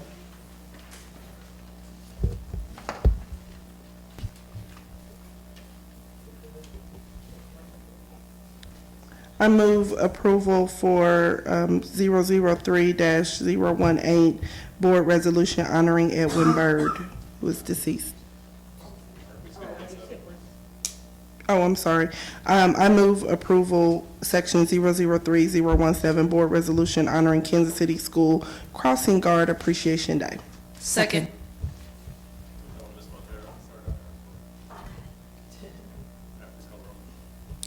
Dr. Hartsfield? Yes. Mr. West? Ms. Robinson? Yes. Mr. Oates? Yes. Ms. Montero? Yes. Mr. Evans? Mr. Rogers? Yes. Ms. Manser? Yes. And Mr. Heil. Yes. Ms. Robinson, would you like to make the motion now? Yes, I move approval 003-018, board resolution honoring Edwin Byrd. Mr. Rogers? Yeah, if I could just comment, Mr. Byrd was in the school district probably 35 years, and he did absolutely so many firsts, and I didn't really realize that he had been to 10 schools, but Mr. Byrd opened Catherine B. Richardson School, the first principal. He was also the first principal at Martin Luther King, opened that school also. I think his picture hangs in both of those buildings. Mr. Byrd was the first Afro-American principal at Nowland Middle School, and I understand he was the first Afro-American principal, counselor at Central Vision Middle. that the district has for our kids.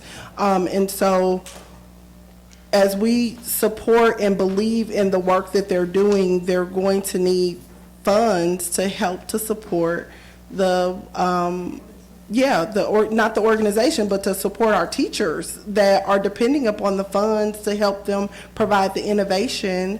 And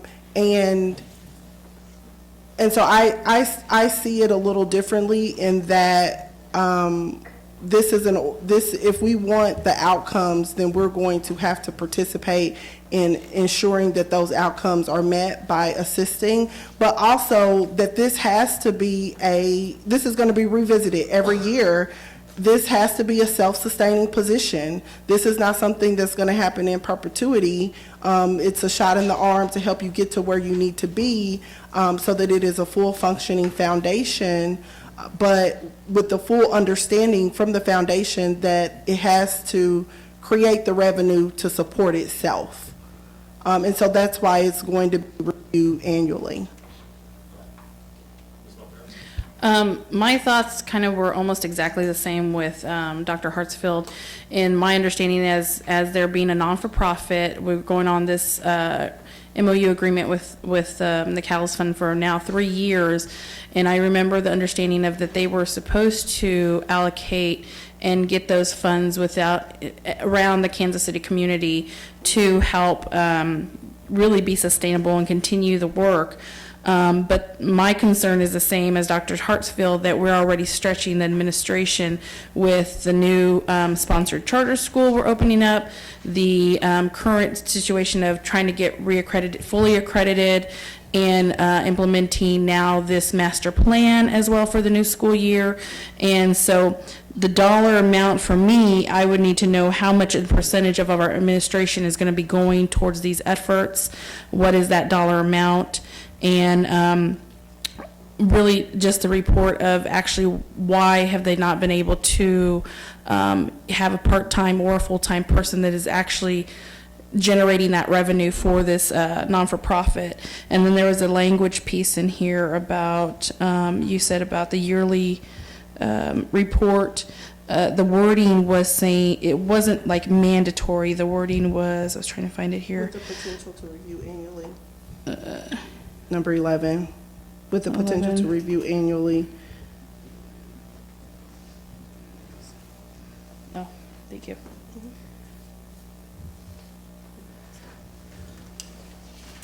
And see, that's not a, yeah, I think just Solomon's language too was a concern for me because it wasn't like this is a mandate. If you're going to be utilizing our tax dollars of our administration, which we're getting the federal and state funds for them, and now they're being told we're using this much for our new charter school next year, we're using this much for the actual KCPS, now we're going to utilize some of our administration. So to me, I'm needing a dollar amount of how much of our administration and their salaries are going to be going towards helping this non-for-profit, which in my understanding too in the past, and correct me if I'm wrong, that we have allocated so many funds to help them start off as what all startups need. They need that seed money to start off, in which we've done our part in doing that, of giving funds to them.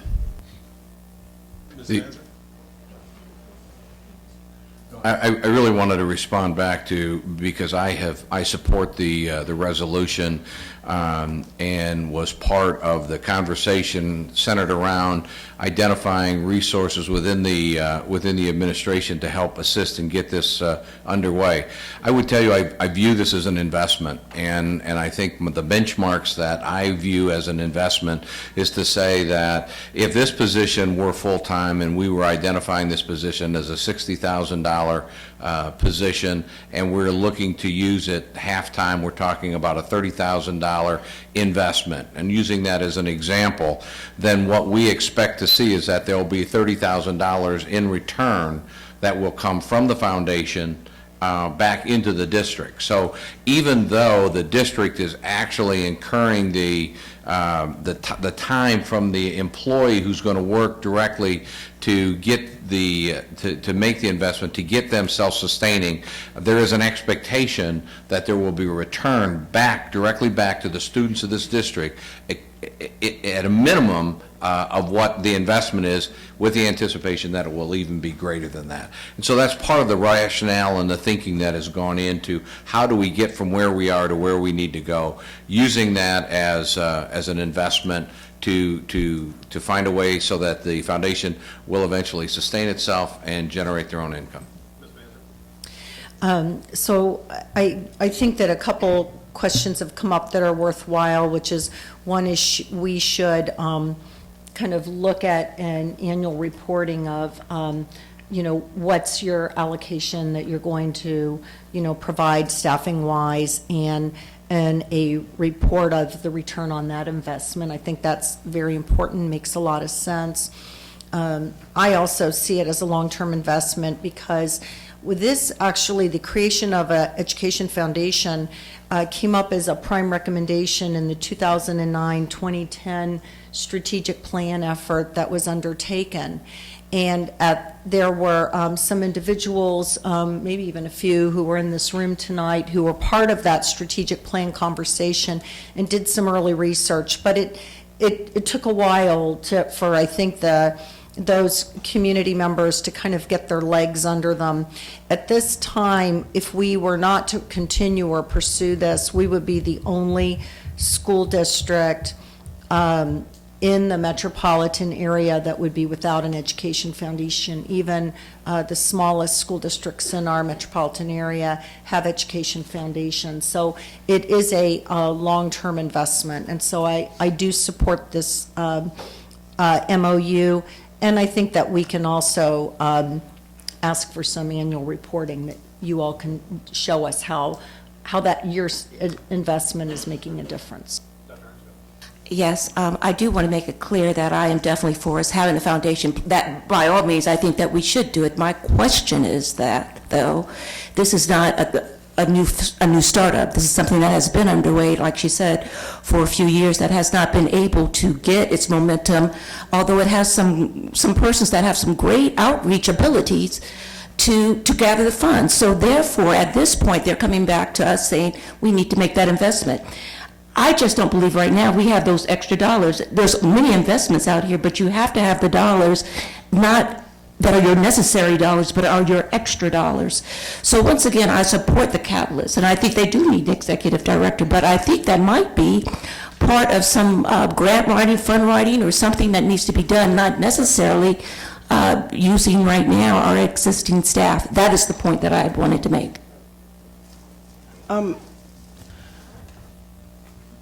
Foundation, again, they're 100% volunteers, and I understand if you're a board member, then there's a responsibility that comes with fundraising and all of that. And they do not have the capacity to do a lot of the grant writing and the things that's necessary. And I don't necessarily even know that they're going to be bogging down administrative staff with, writing grants and things of that nature, as the functions are really about strategy and some of the day-to-day things that need to be done. But it's not uncustomary for districts to invest in this type of employee in the very early beginnings of the organization until it's self-sustaining. And I want us to be in line with other districts. I want us to be able to make those investments from our district. The investment that they did receive wasn't necessarily from the district, it was from other sources. Now, the district did make a huge injection of cash as it relates to the United Way Fund in directing dollars to the Education Foundation through staff members giving. And so, but they're wanting to make sure that that goes into the classroom. And so I don't think that this is definitely out of line, and I'm glad that we're sharing this job amongst staff versus hiring another $60,000 employee. I think that it's a very creative way to get the duties done and make sure that they're in a place to where that they can hire someone. All right. Dr. Hartsfield, Abstain. Mr. West, Ms. Robinson, Yes. Mr. Oates, Yes. Ms. Montero, No. Mr. Evans, Mr. Rogers, Ms. Manser, Yes. and Mr. Heil. Yes, we now for a motion on consent.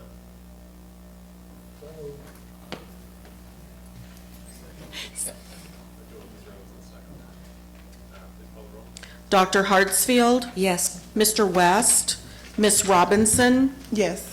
Mr. Oates, Yes. Ms. Montero, Abstain.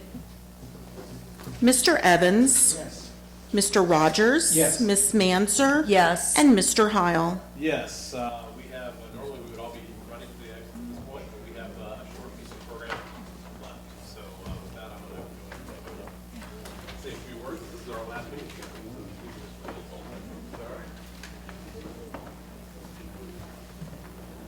Yes, Ms. Montero, did you still want time?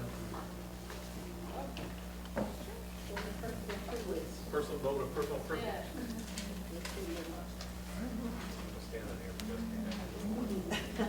Ms. Montero, the floor is yours. I'll let your presentation go first. Well, I just made this decision that I was actually going to rerun, and I had filed to rerun for the 3rd sub-district, but then after much soul searching, I decided not to seek re-election to the KCPS board. I'm grateful to my neighbors and the families and students of the 3rd district for the privilege of serving them these past 4 years. However, as all Latino families know, that family is always going to come first. With the growing needs of my 2 sons, they deserve my full focus. Many of you pledged to support in my reelection because there is still much work to be done in closing the achievement gap for minorities in our district. And while the work is far from done, there is a good reason to have renewed hope in the district's future. My efforts to hire a competent superintendent were successful. Dr. Mark Bedell has an impressive track record of successfully educating at-risk and minority students. He has the personal history and the professional experience to dramatically improve education for all our KCPS students and not just a privileged few. He deserves the trust and support of the incoming board and our community, and I just want to thank you from the bottom of my heart.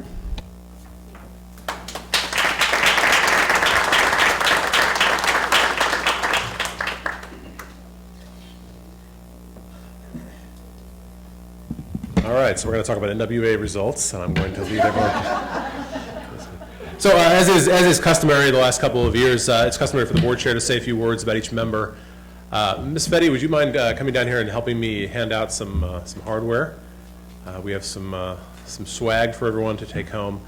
I do want to say before we start, I'm very proud of the work that we've done together. I really have enjoyed working with each of you. I think we've done some very, very good work, and as Ms. Montero referenced in her remarks, I think we have set the district up to be very successful. So I want to start with my good friend Carl Evans. So Carl is the second most senior member of this board. He joined the board in 2010, I believe. Is that accurate?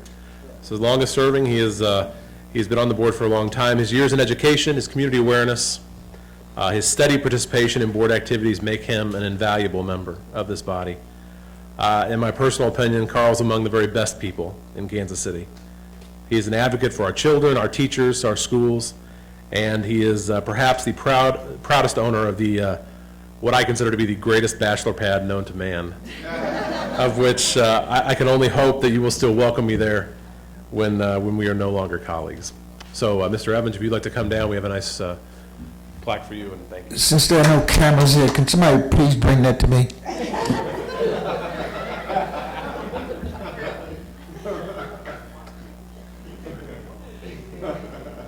Oh, wow.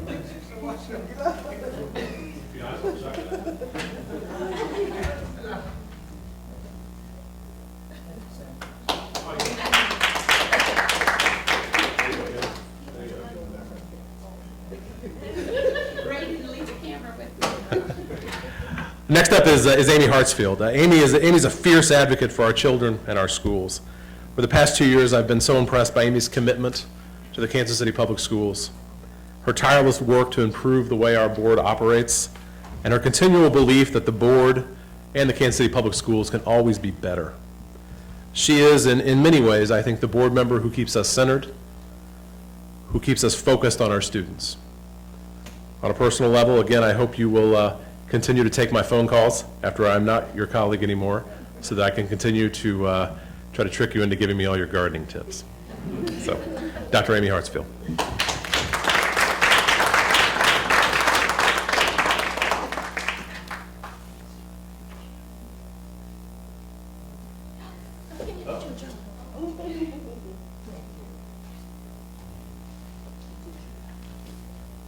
Next up, we have board member Patty Manzer.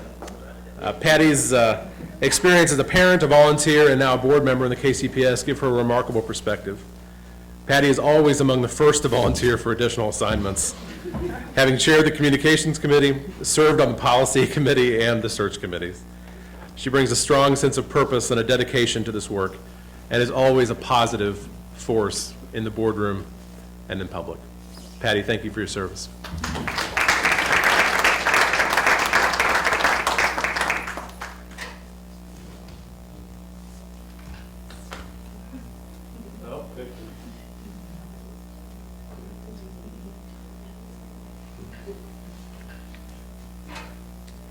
Next up this evening, we have Melissa Robinson, to move things up a little bit. So I have to say that I feel about Melissa the same way that the members of NSYNC must have felt about Justin Timberlake.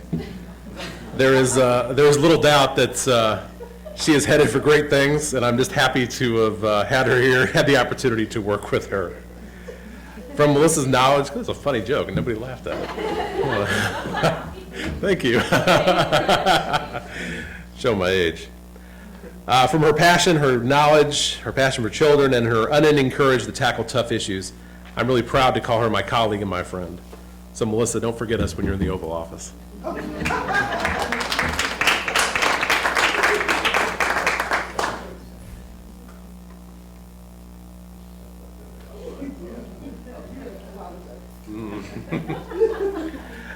want to switch things up a little bit and recognize a couple of members of the administration as well. We want to start with Dr. Vicki Murillo. Dr. Murillo, if you'd like to come forward. I know you're tired of getting up out of the chair and walking over this way, but this will be the last time. Dr. Murillo has demonstrated tremendous effort in leading the academic team over the past 2 years. She's kept the team focused through significant changes in leadership, and she continues to provide laser-like focus on achievement. She provides clear and transparent data. She provides a grasp of metrics and performance that make her a valuable part of the KCPS team. And I specifically want to recognize the way that you have worked with the board and you've been responsive to the board as we have questions and have worked through some of these issues with you. So thank you very much for your service.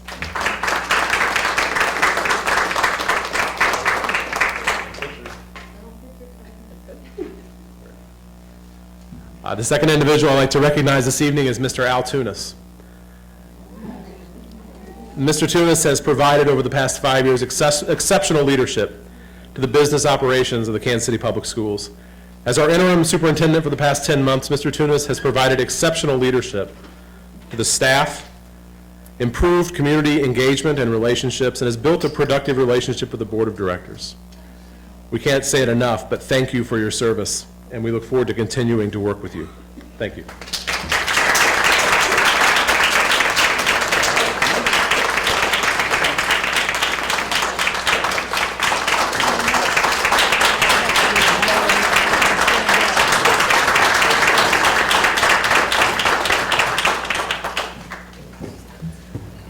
All right. Next on the agenda is our very own Sandra Fetty. Sandra, where'd you go? Hi. Sandra is our backbone on the board. She's committed to helping each board member do their work. She's always professional. She's always happy. She always makes sure that the board operates in the very best way that we can. She's also the keeper of the chocolate and perhaps the biggest fan of the color pink that I've ever met in my life, and I have an 8-year-old daughter. So thank you, Sandra, for your service.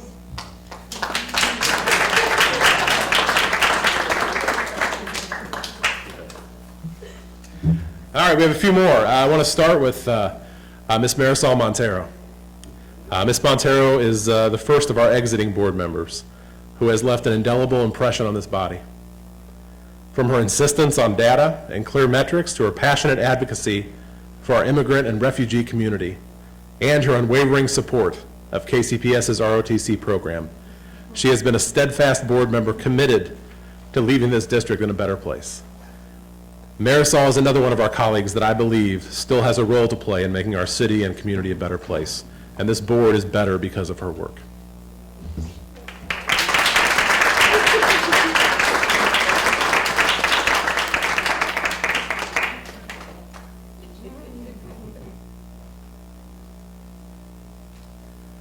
Our last recognition this evening is Mr. Curtis Rogers. Curtis is a steady and consistent board member. Over the past 4 years, I've grown to respect Curtis for the way he goes about his work on the board, for the respect he shows staff and his colleagues, and for his grasp of governance. Curtis, like Carl, brings invaluable experience to this position as a former educator and has been a tremendous part of our success over the past 4 years. It also goes without saying that his sense of style is going to be missed as well. He is obviously our best-dressed board member by a very large margin.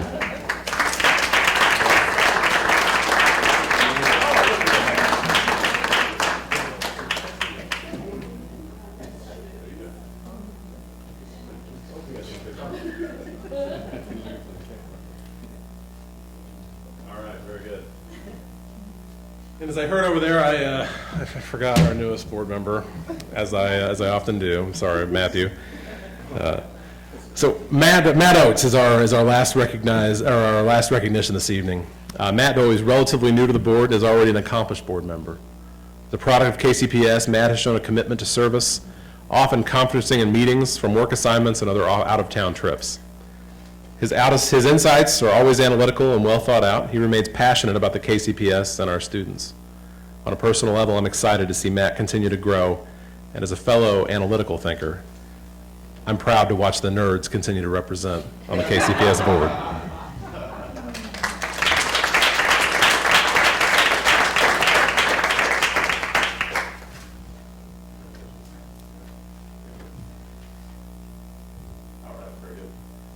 Thank you,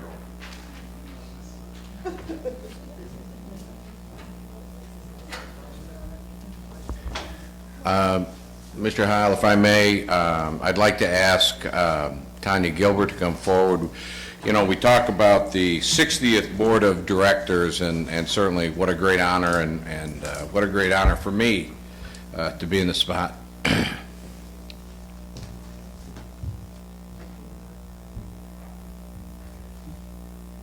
Excuse me.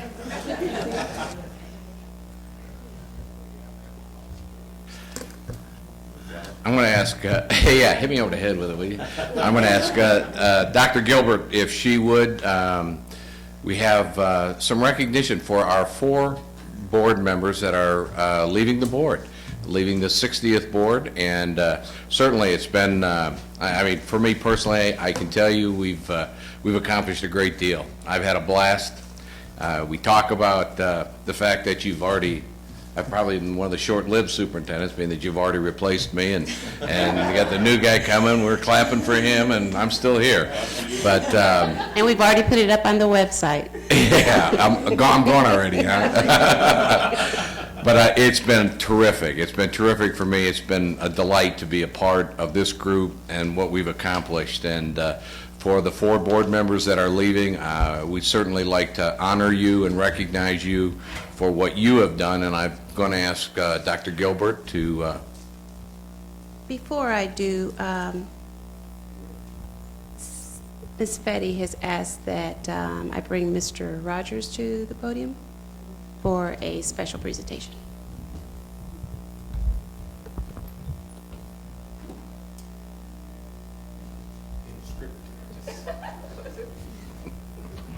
I don't think there's any script, but you know, John, I came on the board at the same time John did 4 years ago, and you know, we were both rookies for a couple of months, but it's just been a pleasure, John, working with you, and I think the leadership that you've shown, and you know, your quiet manner, your patience for sure at times, but it's just been a joy, and I think I can perhaps speak for the entire board. We've certainly enjoyed your leadership and working with you, and I hate to see you leave, but I'm leaving too. And you know, I think back in the fall, I think John and a couple other folks were talking with me, and you know, trying to find out whether I was going to run, and I was wavering. And little did I know that John was going to leave with me. And so I just want you to know, John, that it's been a real joy, and I can certainly say from my perspective that you've certainly been wonderful for our children in this district and for our community as a whole. And it's certainly a joy having you for the last 4 years, and I'm sure that all of us will hate to see you leave.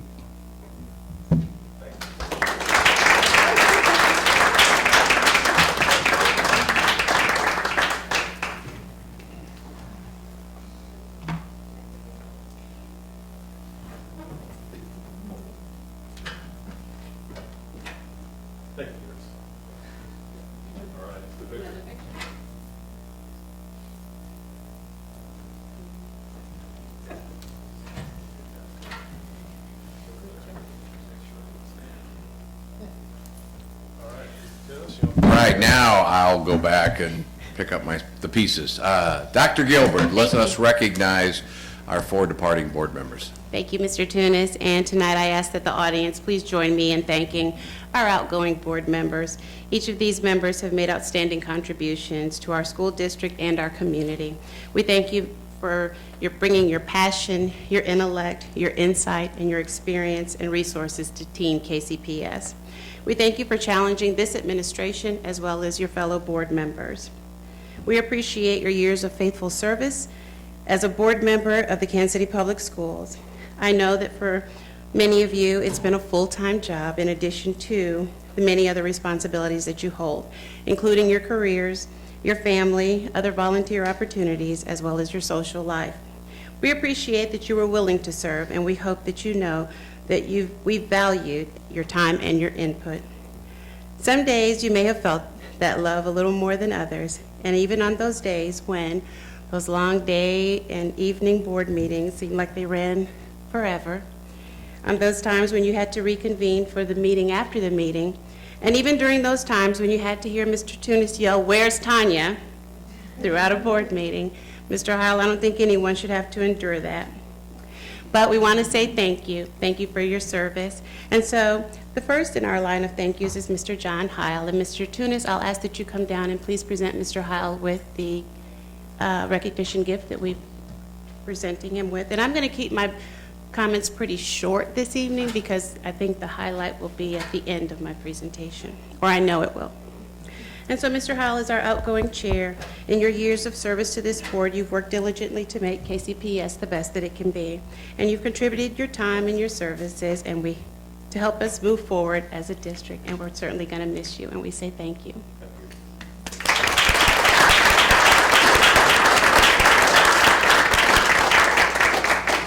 Mr. Rogers. Mr. Rogers has served this district for more than 40 years, and he's worked diligently as a teacher, an assistant principal, a board member, serving our students, family, and staff of this district. His contributions have helped us to go forward through his many years of service, and we ask that you please help me to let him know how much we have appreciated him for all his years of service.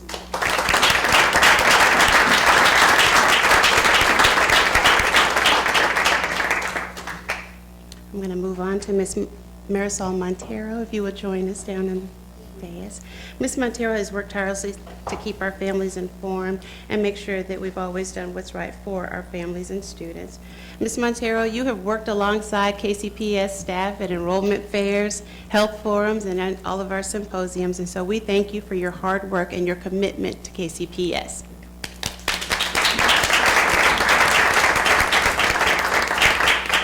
So to all of our outgoing board members, we want to say thank you for your support of the many initiatives and programs that we've had. And tonight we want to make sure that we let you know that your service has been greatly appreciated. But before I take my seat, there are a few special people that we just wanted to let you know how they felt about you as well.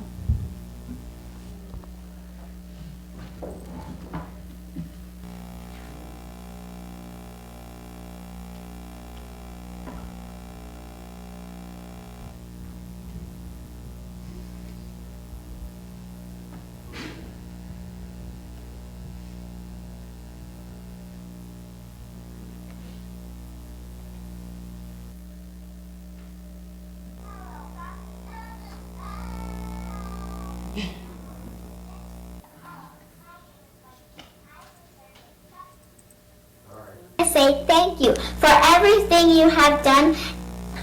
My school, my district. I want to.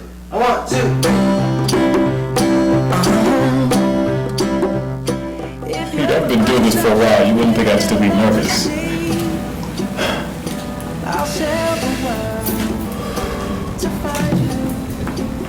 The closest to full accreditation this district has ever been in the time that DESE has been measuring accreditation the way it does now. It's an amazing thought. And so many thought that we could not be here, but here we are in this room, packed to capacity. Hope there's not a fire marshal around. People standing in the hallway. Tears, joy, hugs, surrounded by the excellent artwork of our scholars. Here in this amazing citadel of achievement, LaSalle Academy, buoyed by the hard choices of our administration, our faculty, our staff, buoyed by the hard work of our scholars. You've been a part of my life for a very long time, and you were an influence on me and Josh, my brother, and your little brother in the Big Sister Big Brother program, and seeing that he was inspired by things you taught him how to do, and everything, it just inspired me even more.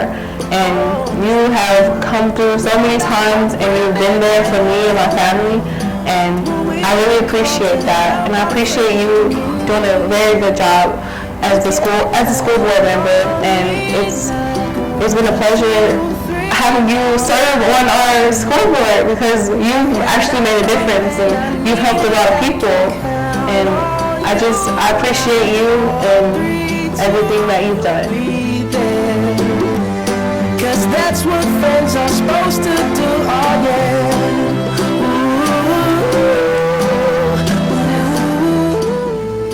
Did you have any recommendations for our special needs children? And the reason I ask that because I attended several of the first round and now the second round. And my concern was that because they completely, I still have yet to hear any feedback or recommendations on special children. Hey Mom, hello. Hope you're having a good day. My mom, as you know, is on the school board, and throughout her 4 years, she has been a very fantastic person and does great at her job as a school board member. Throughout her 4 years, she dedicated most of the time on the school board, so because she wanted to focus more on the kids and the kids' education in the public school, not just because of me. She focuses on other students and really cared about their education and never backed down and never gave up. That's one of the things I admire and like about her, because she just never knew no. She never quit and she never gave up. She always had that passion, that urge to keep pulling through, even though things were hard sometimes and it was rough, but she kept through and kept going. 4, 3, 2, you'll be there. 'Cause that's what friends are supposed to do, oh yeah. I think I may need to share some of the feelings you may have. I did 36 years in the school system, retired in 2002. And to those of you who've retired, I know you'll miss getting up at 4:35 o'clock in the morning. You'll miss driving to school in sleet, snow, and cold weather. And more importantly, though, I think the dedication and commitment for those who have taken money out of your pocket to buy school supplies, to decorate school boards, and all those kind of things that you do to give kids lunch money. And you know, my wife is an elementary teacher, and for those, especially elementary, for the little kids that depend on their food every day. Sometimes we don't realize how important that is, and how you like their noses, the kind of things that we do as teachers. And I don't think any amount of money can compensate what we do. Hey Daddy, this is your baby girl.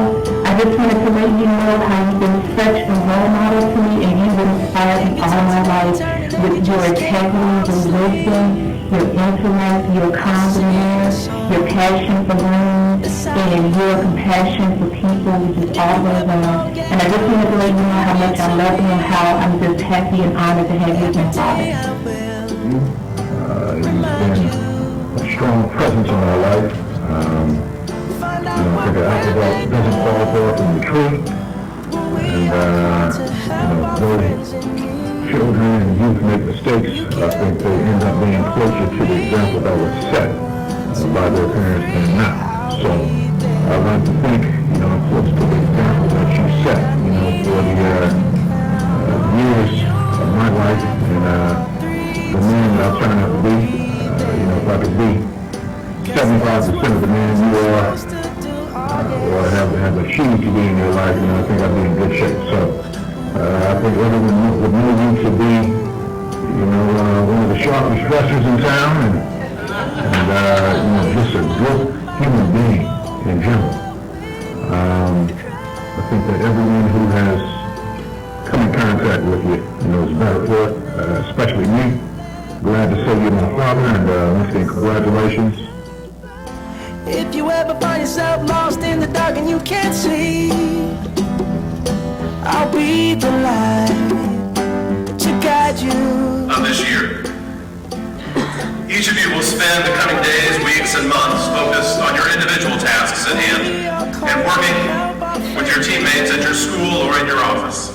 We've seen over the past few years, when we work together for a common purpose, we can accomplish greatness for our kids, for our schools, and for each other. I do want to share a few thoughts with you, but before I do, I think it's fitting that I acknowledge that this will be a year of transition in the KCPS. Well, he's removed from just a member to the board chair, and he stayed on for 4 years. And he's made difficult choices. I do feel proud.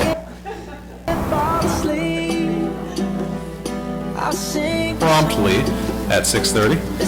As you know, we at the KCPS do not start meetings late ever in any capacity. He did tell me at first, and I didn't know what the school board was, but when I went to Border Star, I learned what it was. So I think it's great that he's on the school board. So at least for now, John Heil is the only new member. John Heil of Big Brothers Big Sisters is the son of two 35-year veteran teachers. I was taught from a very young age that education is maybe the most important right we have in this country. Well, he didn't tell me he was going to be on TV, so I was kind of surprised.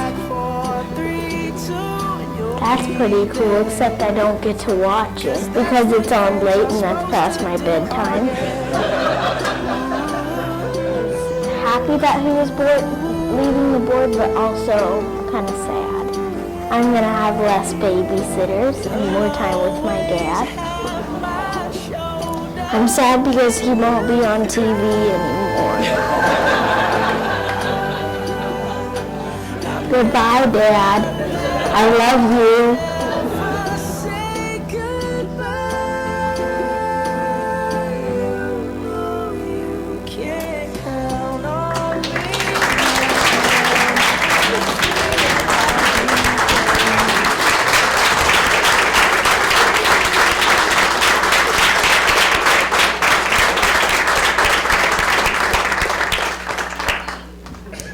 So, Mr. Tunis, now before I take my seat for real this time, I just really wanted to thank the PR team. I really wanted to thank Justin Robinson for putting that video together. So, Miss Robinson, that's Justin's fault.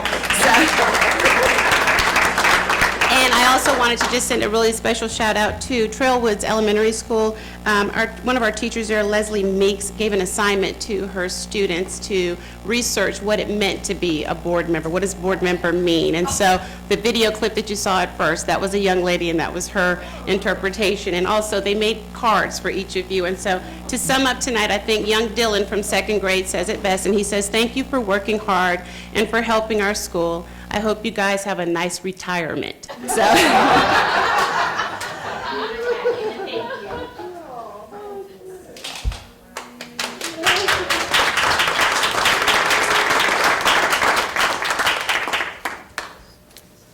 Thankfully, I think that brings us to the end of our meeting. So thank you very much, everyone. We are adjourned.